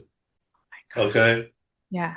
Ding, ding, nothing. Voice, ding, ding. Okay, then it's scared. All right. I go upstairs. You can't see it up me, but above my head is a porcelain white dome. We have two in the hallway. Porcelain white dome goes with the light bulb. They're all obliterated. There's glass all over the floor. And there's wires dangling from the ceiling. Oh my God. Okay. The Bibles we had on the bookshelf were all on the floor. Mm. And then I remember saying, like, there's glass. This is new. The explosion and stuff downstairs, other than the kitchen cabinet, everything's a new thing. All right. Now I'm really scared. Like, oh my God, Tina. Not answering, not answering, not answering. So Mm. finally, about 5, 10 minutes later, Tina pulls up to the driveway. and she's running in the house, and she's frantic. She's frantic and she's pissed. And I'm just glad she's alive. She's got no cuts on her, da da da da. But I want to know what happened. What happened? But she's mad because she's like, I've been calling you, and you ain't been answering your phone. I'm like, Tina, I've been at the happy hour. I was going to have a friend. I tried to call you, and we made a rule. One calls, the other one answered. I got voicemail every time, and I showed up my phone. I have no missed calls from you. None. Right, right. No call. Oh my gosh. And that's it. Tina, I just been calling you. Where are you? I've been calling you too. And she looked at her phone. She got no missed calls from me. None either. Until finally, after a glass of water or whatever, I gave her to calm her down. I said, just tell me what happened, okay? And she's like, she started washing dishes downstairs and the lights started flickering in the kitchen. And she would walk out and she looked at them and then they started flickering throughout the house. So she went upstairs to do a survey of how many of the lights were flickering, to see if anything nefarious was about to erupt. And she got to the lights in the hallway, the ones with the dome on them. As soon as she looked at them at the dome, it blew up in her face. Oh my gosh. And that's when the glass and stuff went on. And that's what because she was barefoot when she came back. And she said, she grabbed her purse and keys. And she said, so I said, okay, just wow. I was wow-founded. It was an explosion that just threw me. That's an escalation. And I said, Tina, did you leave the water on? So we talked. I came home, the faucet was just running frantically. It was just, she's like, I turned the water off. I mean, when I went to go investigate upstairs, I turned the water off. Oh, that's weird. That's interesting. He said, this other stuff, this destruction that you see, was that before or after you left? He said, oh, it wasn't like that when I left. I just left because the lights were going off and on. And when I went up there, the light blew up in my face, and I ran and hightailed it out of here. Was that, all that destruction and stuff happened after she left. Some sort of energy or whatever, including the water running, kinetic thing happened. My gosh. And so that's a day or two after the Katy Perry song. Okay. Wow. That's the first and only time Tina's been attacked by herself in the home. And the first and only time I've been attacked, keyword alone, in the home, what happened a few days after that would be the morning. And it was a day I woke up to go work like we both did. But now the rule is Tina must leave the house before me. Usually her job, I do a 7 to 4 or 5. Tina does like an 8 or 9 to 6. And she leaves before, or I leave before her. But no, now Tina leaves before me. She said, screw that. Or we leave together. That night, I don't know what made me, I was tired. I want to get another 30 minutes of sleep, but who can sleep in all that crazy, but whatever. Right. I went to sleep, and Tina kissed me goodbye and left. And I got up immediately after she left because I know I got about 15 minutes to get out this house. It's a Bothell house, okay? But I was not thinking nothing compared to what was about to happen, which was I went to go jump into the shower, and I did. As soon as I jumped into the shower, the fire alarm went off. Oh no, not again. Yeah, exactly.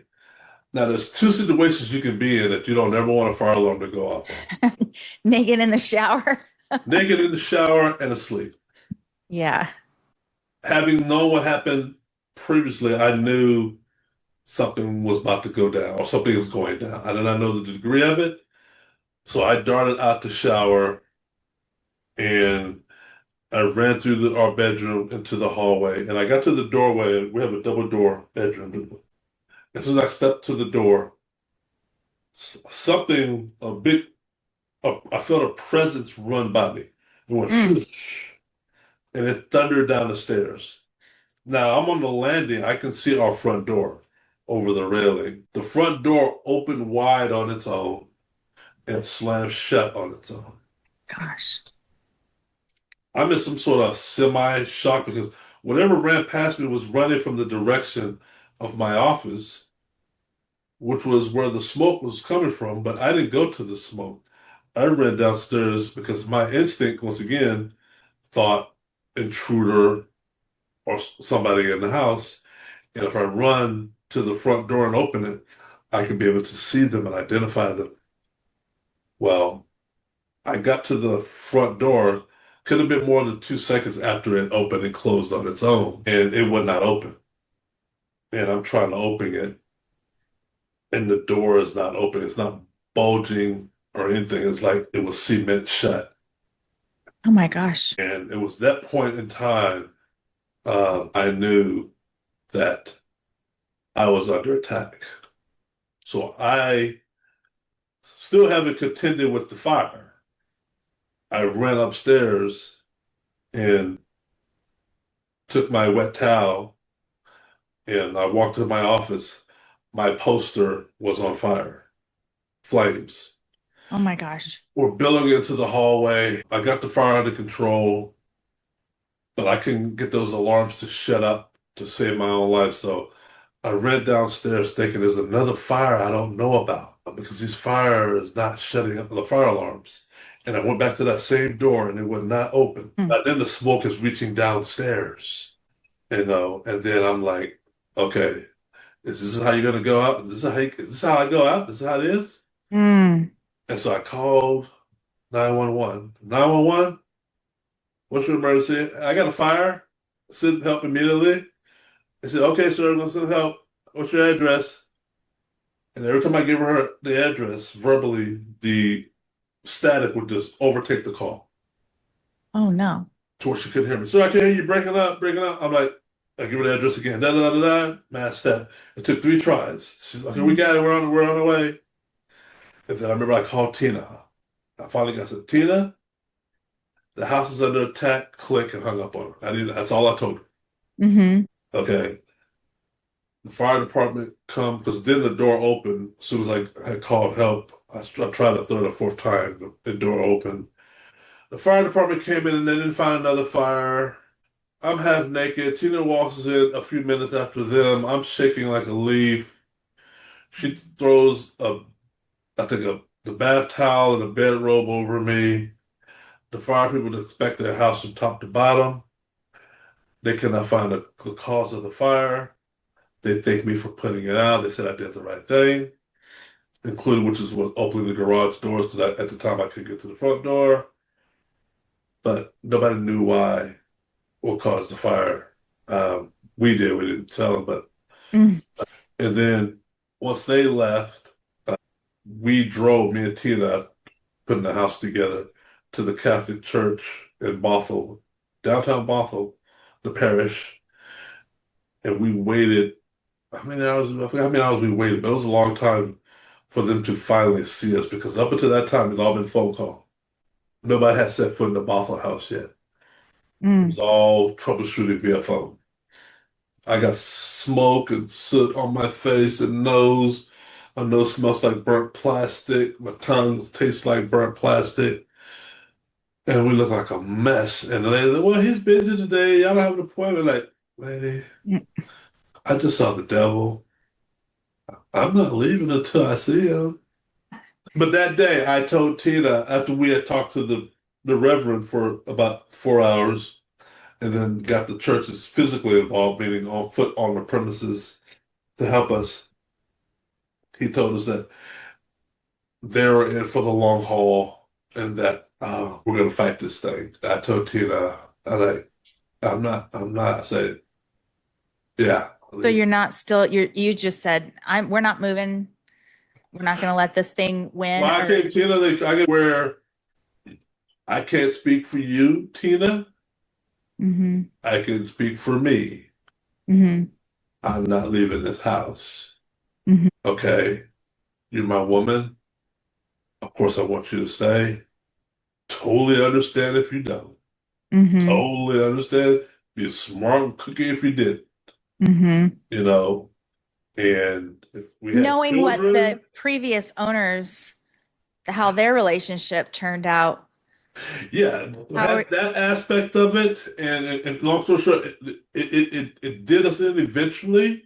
But like I said, the paranormal, this one in particular, they excel on the naivete of, you know, you can't, well, you can, but you're not going to really, you're going to win, but you're not going to win and think you're going to win. You're not going to beat them at their own game.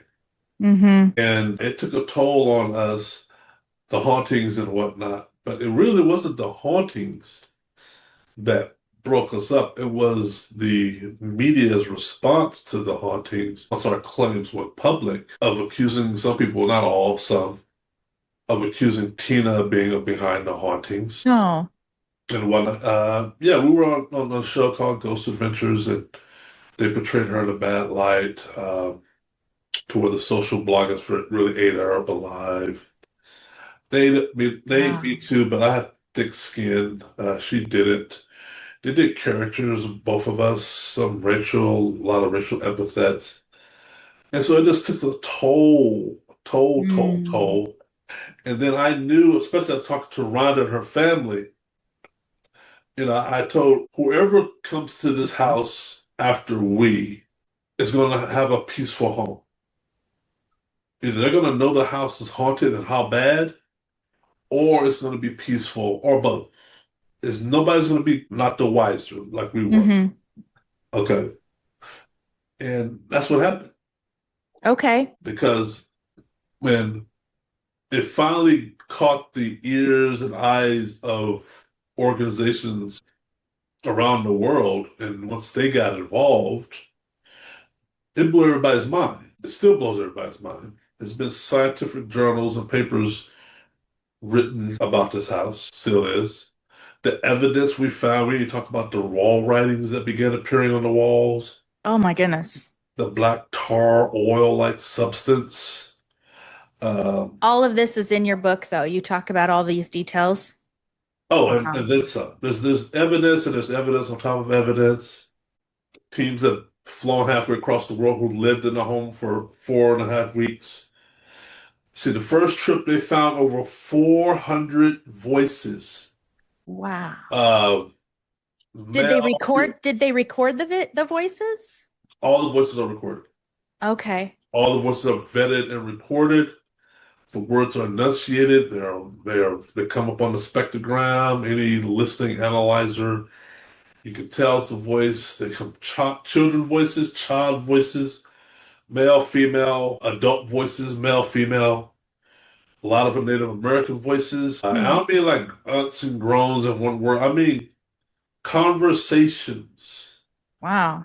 You could have you and me in a room, and let's say you wore a red sweater that day. Mm-hmm.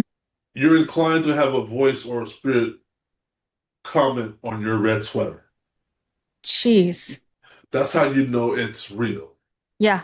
because they will be commenting on it. Mm-hmm. And it'll be very contextual. Even it blew their mind, it blew the researchers' minds. They said a Mm. case like this one comes one every 50 to 100 years. You know, Mm.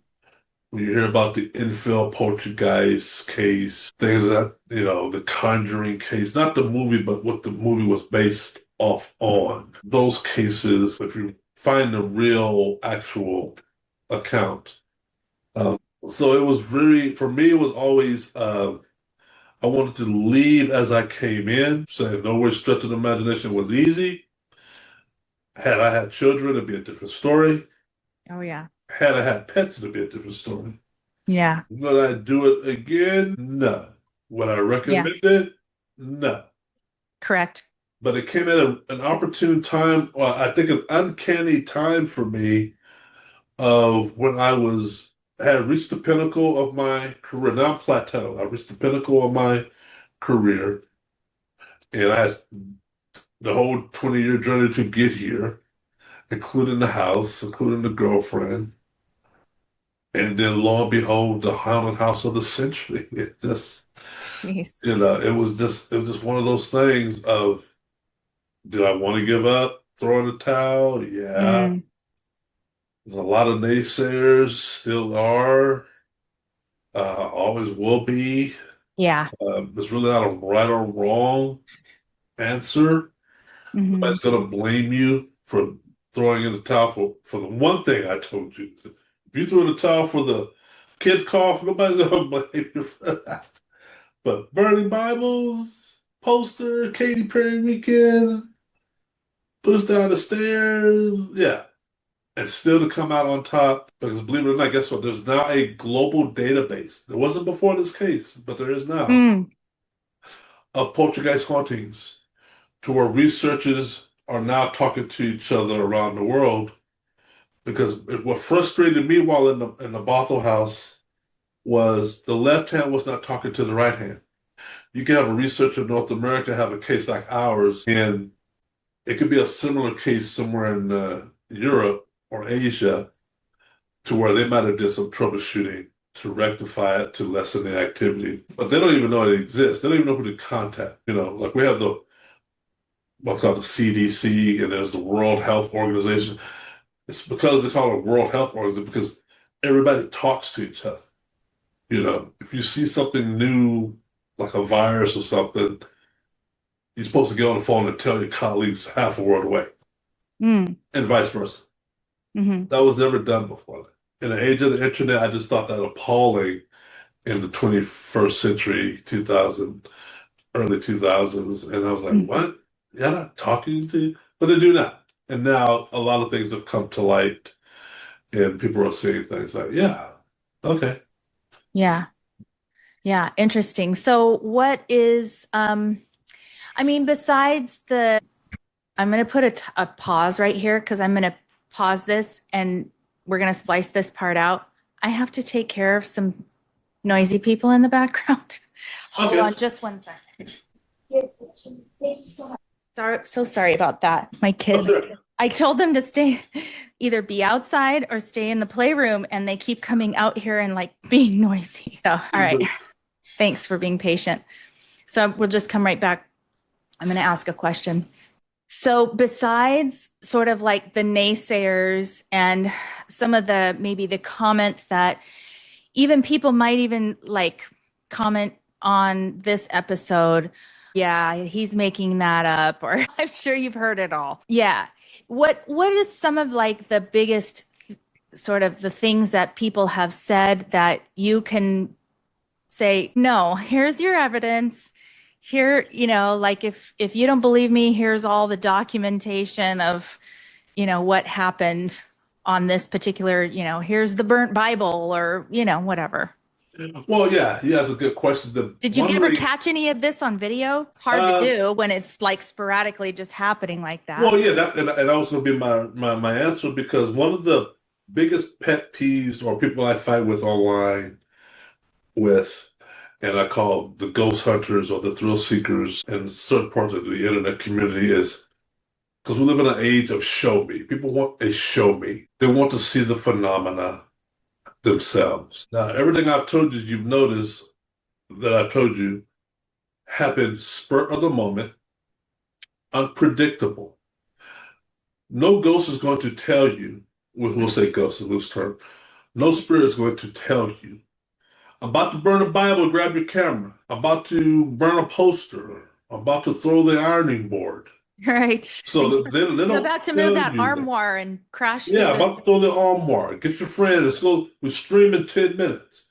They don't say that, okay? So if they threw something in one room all night, it's not for lack of trying that I don't get a camera in that room that was active the night before to try to capture something. And guess what? Just like chasing lightning, it never happens again while the camera is in that room. Now, it'll happen over here. Or if you think, oh, I'm going to get a camera in every room and just have a house. And I did that. And believe it or not, that's kind of the direction the spirits want you to head, to get that much involved, because the deeper you get into them, the deeper they're going to get into you. And right, I've had instances where I've caught things on camera or thought I did, and I would go to retrieve it. Keep in mind, this is 2012-ish. Streaming was very new, so everything was on SID cards, SD cards. Mm-hmm. And so I would go to retrieve these things, and they'd be gone, or they'd be reformatted or something. They want Mm-hmm. to play the footage. And so that's frustrating. Well, guess what? Frustration adds to anger. Anger adds to, heightened emotions to increase activity. Yeah. So I would always get that pushback of, well, if it's as active as he say it is, how come any of it's on video? Well, guess what? Some of it is on video, but it's never going to be a camera looking at a coffee cup and you see the coffee cup levitate or whatever. Mm-hmm. There's video of things flying around on my YouTube channels Mm-hmm. because I got a wide shot because I don't know what's going to move. I'm just hoping to get lucky. All Mm-hmm. right. And even now today, and this is 10, 15, 18 years ago or whatever, before AI, where you could still, with the most $100 software, make a fake video of a Oh, horror. yeah. And I so, mean, you could take a picture of all your cupboards open and people would be like, you opened those cupboards and took a right, picture. there's Like, come software that can do the before, the during, and after effect. What Hollywood did 20, 30 years ago, you cannot do with your handheld phone. That's just how Mm-hmm. technology works. So I always Mm-hmm. tell people, those things that y'all look for as evidence Mm-hmm. are not really evidence because they can easily be debunked easily by saying, oh, he did that with software, Adobe Photoshop, or this and this and that. However, the voices, and I always point people back to the voices that I did not capture, other people capture, including the eyewitnesses, numerous of them, Mm-hmm. multiple professions, the voices you can put through softwares, mine, your own, go buy your own software, put my same voice or the voices I introduced to whatever software you choose, and your software is going to pull out the anomaly, not me. And so Mm-hmm. the software is going to tell you the decimal level, the hertz level, the octave level, how that's unusual for a human voice. The human voice has a range. I didn't know these things, and I still don't. But there are people who study this, who know this. Mm-hmm. Criminal investigators know this. How can they tell a person's lying when they're being interviewed? They know the voice and stuff goes down. The naked ear can't hear it, but the software can. And some softwares can date the voice. The date is this time period. The date is male. This is Irish accent. This is German or German mixed with Poland or whatever. And Mm-hmm. so they found all that stuff, and then the software pulls out the anomaly, and anything combined builds up the credibility because you just throw it all in. And one thing nobody can disavow, and nobody's disavowed it, you can't disavow Rhonda and her family living in the house 2008, Yeah. 2009, because me and Tina weren't even together then. You Wow. know, Yeah. Yeah. Of and course. Of course. Yeah. I mean, there's always going to be naysayers. There's always going to be people yeah, who go, there's a lot yeah, of stories on this podcast that, people would say, oh yeah, no, and it's like, I think a lot of yeah, things that when you don't, the fear of the unknown or the unknown itself, it just creates a doubt. And, yeah, nobody gets to say that they know for sure, yeah. especially if they've never lived in your shoes. I've been the first people to say, well, ask me, what did I believe before this happened? I was always 50-50. Mm-hmm. I didn't run around looking for ghosts. I didn't Right. disavow them outright. If you told me you saw a ghost and I knew you and trusted you, I'd be inclined to believe you until proven otherwise. I Sure. just knew there's a lot of what we don't know out there, so I would be very keen to just outright disavow you versus he's lying, hoaxing, attention seeking. Keep in mind, my job, know this haunting, this went public around the world, three Bibles. Who's going to hire a guy who burns Bibles? Like, Yeah. you Google your name nowadays and people find you. They're like, who's going Yeah. to hire you? Oh, no, thank you, but no, thank you. It's like, Yeah, yeah, right. Right. It's like, you think I really wanted this kind of attention? That's like right. It's like, ridiculous. If I was going to seek attention, it'd be in a there's little bit better of a ways to different get way. attention. I'm gonna hold up a sign on I-5 or something, Yeah, but yeah, something different. Not burning like I'm in Bibles, not fear for like my one, life like here. yeah, Yeah. like my uncle said, like not just one, three. Like one wasn't enough. It's like Yeah, yeah. three Well, Bibles. So you mentioned that you and Tina are you not together anymore? No, we're not together anymore. Tina moved out a year before I did. Oh, And all this is expanded way in book one and book two. Uh, and I guess one of the downsides of this experience was losing Tina to this ordeal. But like I said, she took a lot of the brunt, as did I. Um, and you can sort of say, in that regard, that you can say they won. But just for you to know, um, Rhonda, the previous cinema I told you about, she tried to commit suicide 4 times in the house. And I did find proof of that. I always believed her, but I knew there had to be a paper trail. And I did find that because of 911 records. mm, And I was able to retrieve that through Snohomish County. And I have the documentation of their response and the reports and all that's in the books. And there's some tripped out stuff. But Rhonda successfully did commit suicide Jan 2016, oh, a few months after I had moved out. I moved out May 8th of 2016, right when the researchers went public with our claims and this case went global. I was relieved to know because I want to tell Rhonda not only were we not crazy, but neither were she and right. her family for their ordeal, to put some sort of closure like, hey, this is what they found, and for the record, nobody could have walked out of this unscathed, so pat yourself on the Mm, back for still being able to walk in children and all that. But I found her post on Facebook, and her son, who was now like 14 at the time, uh, she had walked in front of a moving train in Montana, uh, September of 2016. mm, I'm She so told me she sorry. never was the same after that Yeah, house. She never was.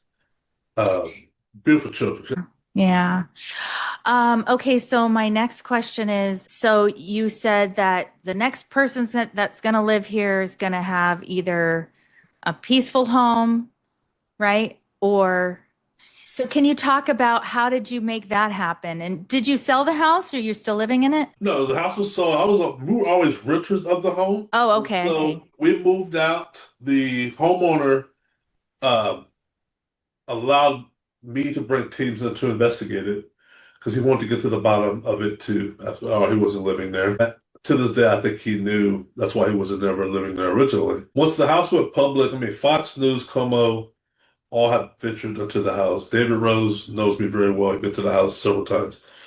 But I wanted whoever to, when they came in, number one, what is this then? What's the classification of this haunting, Mr. Researcher?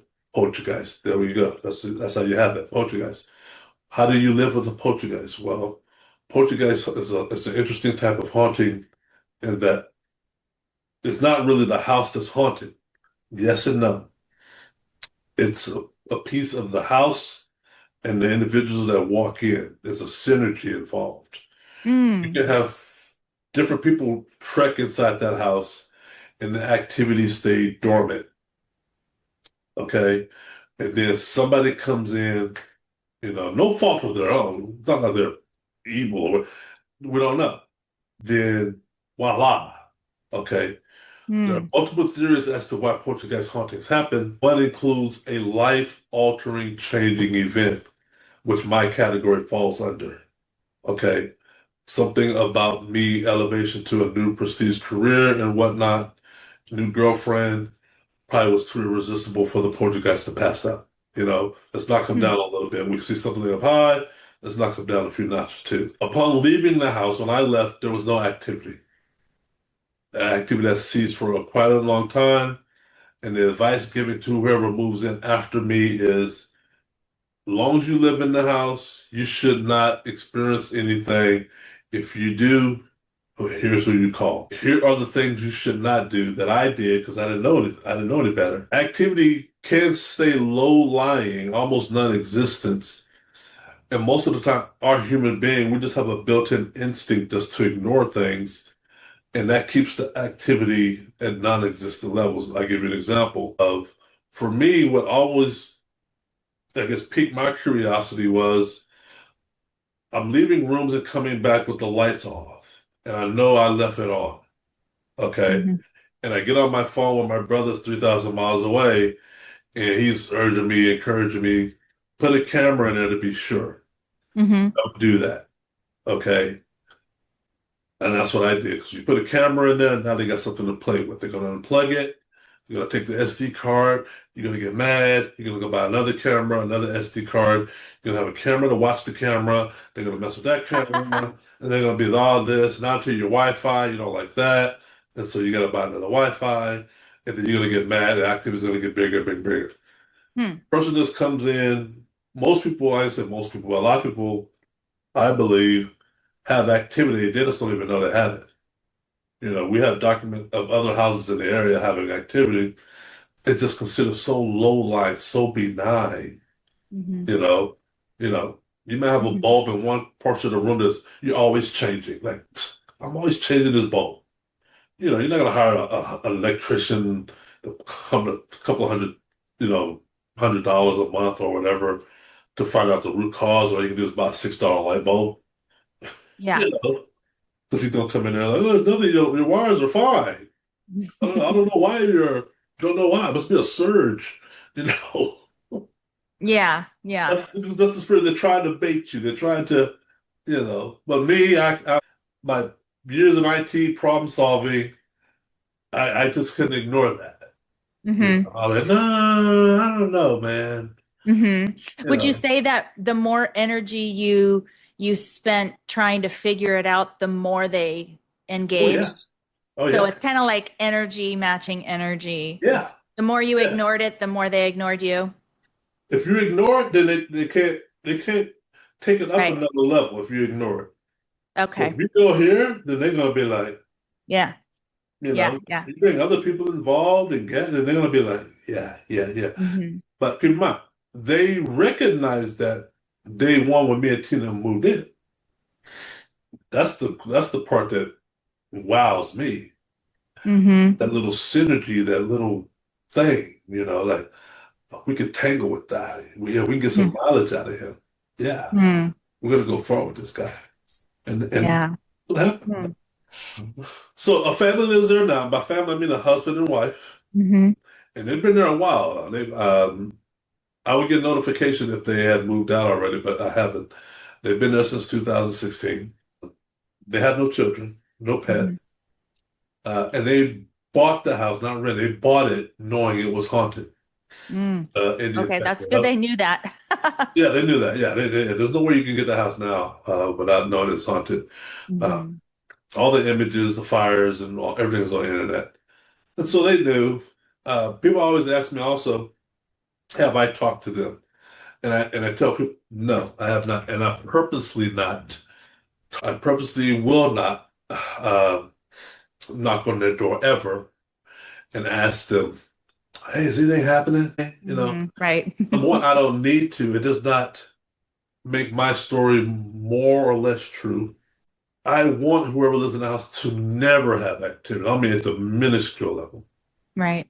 I definitely don't want to be going there poking around, putting the idea in their head. And I've been advised or asked by a lot of paranormal teams, please, could you have them come in there and we investigate? I'm like, no. Let the people be in peace. If it's dormant, it'll stay dormant, and that'll be it. Yeah. But I'm not going to snoop around there and ask and whatnot. No, and if they have their own issues and they become problematic, they're going to do their own. Whatever. Yeah. And I'm easy to find. And I would, of course, if I got reached out to, I would help and pivot to who I of course. I mean, you wrote a book. Yeah. So of course you can people can find you. Yeah. And find out what happened in that house for you guys. Yeah. So I already forgot her name. Tina? Not Tina, the gal that lived there before. Rhonda? Rhonda, excuse me. Yeah. Rhonda, is that story about her, is that part in the book as well? So I know that we've left some parts out because obviously we don't want to tell the whole book and so that people will still buy your book, but it sounds fascinating. And your story, you mentioned, never give up and listen to yourself, trust yourself. And if you just kind of want to button up that part of your lesson that people can take away, particularly those that feel like they might have some kind of paranormal activity going on in their life, is that the message you want to kind of talk to them about? Well, yeah. So if anyone's having a similar, there's two answers here. If anybody's having anything similar or remotely similar, um, if you can get out, get out. Okay, if you can get out. Mm-hmm. However, if you have anything in life as far as a difficulty, a challenge, out of your comfort zone, anything, relocating, new job, addiction, or whatever, anything, trust your gut instincts and know you. Nobody knows you like you. See, I knew me in that house. I knew number one, we weren't crazy. We weren't imagining things. We weren't attention seeking. We're not attention seekers. And I knew that there's a rainbow at the end of this, and that rainbow is the treasure trove of evidence. This house needs to be found out about. No more sugarcoating it, burying it for the next person to experience and caught unaware. No, none of that. So for me, I'm telling people, trust what your mind tells you. You're going to get a lot of no's from any situation, but listen to your yes. Your yes should veto any no.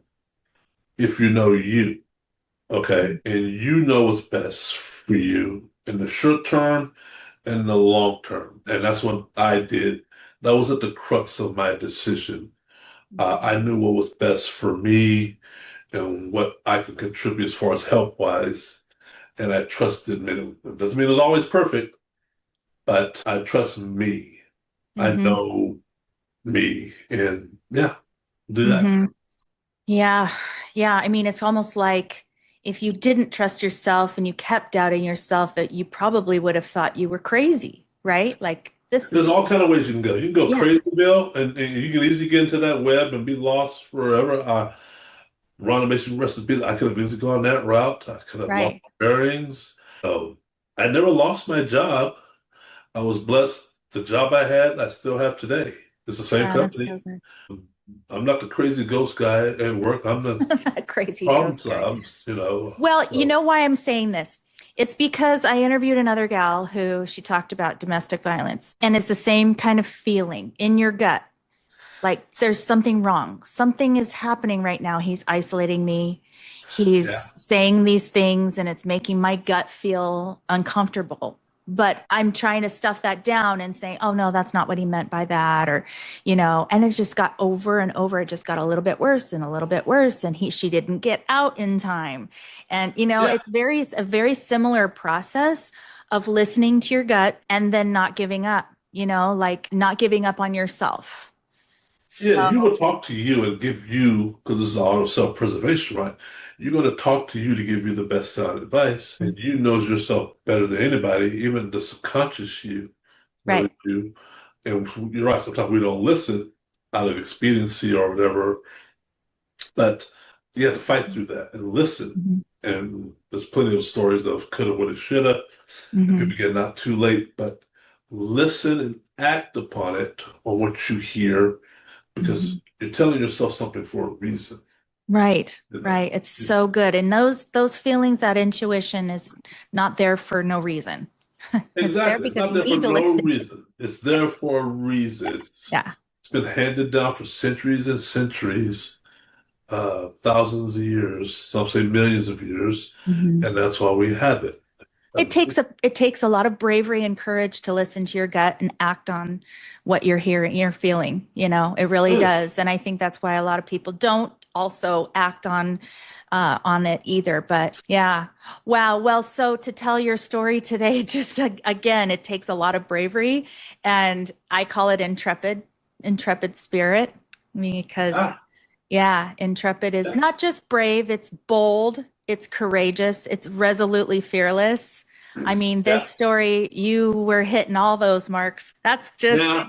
wow. It's shocking. I mean, I was like, my jaw was on the ground a few times today. Yeah, Yeah, for that sure. stuff is like, oh man. Whenever What? a producer does a reenactment of what I tell them or from the book, because this has been on TV several times, Mm. their mouth just drops open. I mean, in a good way. They're just like, oh, this is going to be so good. Well, yeah, I Normally we mean, have to, and this is them telling me, normally when we get a similar story, we have to like add in something to pull the audience in. Like, yeah. dude, you got, because I documented everything. Everything is Wow. documented 3 times. Mm-hmm. Audio, video, photographs, Mm-hmm. time stamped, Mm-hmm. everything is documented. So if you ask me for something, and say, I'll give you a month to give it to me. I'm not gonna give it to wait a month to give it to you. I'm gonna give it to you right then and there. I have a catalog. Mm-hmm. What do you want? Okay, you want Bible fires? Okay, which one? What do you mean? How many you got? Oh, three. You want the first, How second, long? Yeah, how long did you live in that house? 4 years. 4 years. Okay, so you had like 4 years of it. You had about it, what it was, a year and a half of just sort of quiet for a little while, but then it Yeah, started back yeah, again. year and a half of quiet, and that was 2013. Um, we could breathe a little, but yeah, Okay. over 3 years, and like I said, 2014. Mm-hmm. Total. Wow. Okay, last question. So you've written a book. What's the book called? The Bothell Hell House, Poltergeist of Washington State. Holy moly. The Bothell Hell House. Yeah, the Ooh, Bothell Hell House. oh Yeah, my. And then they've done some shows. yeah. So they can find a couple of shows about the Bothell Hell House. Yeah, so you can find Ghost Adventures did a show on it, 15 Demons in Seattle.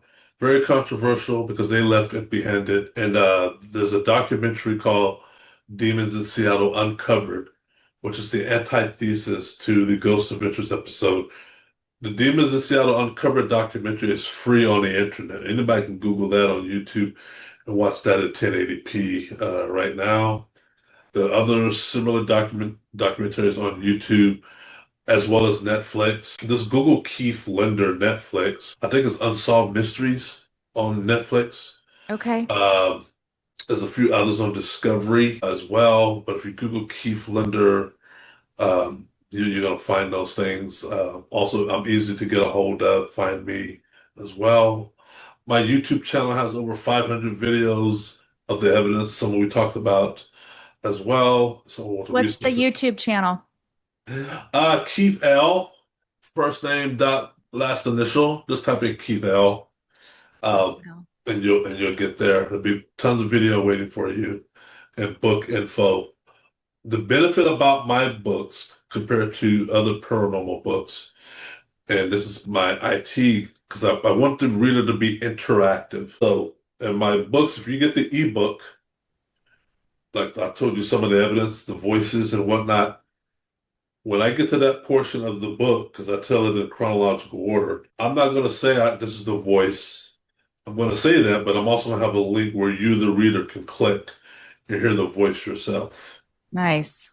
When there's a loud bang, when me and Tina will go rushing to a loud bang noise, like the credenza or the armoire or something like that, because I had audio and video things running, and therefore you, the reader, if you want to, can click on that and Wow. you can be caught unaware. I do not put in the notes the timestamp when the bang is going to occur because I want you, the reader, to sort of feel what we felt when it comes abruptly. If it's an hour-long video, doesn't mean the bang is going to happen in the first 10 seconds. It's somewhere in that hour long. So it's going to come somewhere in there. Somebody else has probably seen the video. We'll put in the notes where it's going to come. But it's very interactive. It leads to other evidence, documentation, reports, even about Rhonda, the 911 calls, the PDF files to that.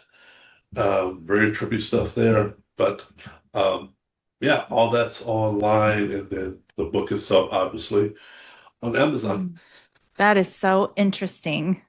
Wow. Well, thank you for reaching out to me because you said you wanted to tell your story and I really had no idea what to expect, but I'm very just honored and privileged that you told your story, that people can learn from it, learn from your life lessons, and maybe if there's something that they can relate to or want to call you because they have questions or contact you, not necessarily call you, but contact you. Contact me. I love questions. I love questions. Yes. Yeah, amazing. Maybe there's probably more than we even know that can totally relate to this story because maybe they've Always. lived it with I get spirits. all over the world. You'd be surprised. Oh, All over yeah, I bet. I bet. the world. Well, Keith, thank you again. I really appreciate your time. Thanks for having me. This is great. Yeah. It's fun. Loved it. Amazing. If today's story moved or inspired you, please take a moment to share this episode with someone who needs a spark of courage. Your 5-star rating and short review help these brave, courageous, and resolutely fearless stories reach even more hearts. And if you're watching on YouTube, don't forget to like, subscribe, and hit that bell so you never miss an episode of Intrepid Storytelling. Thanks for listening.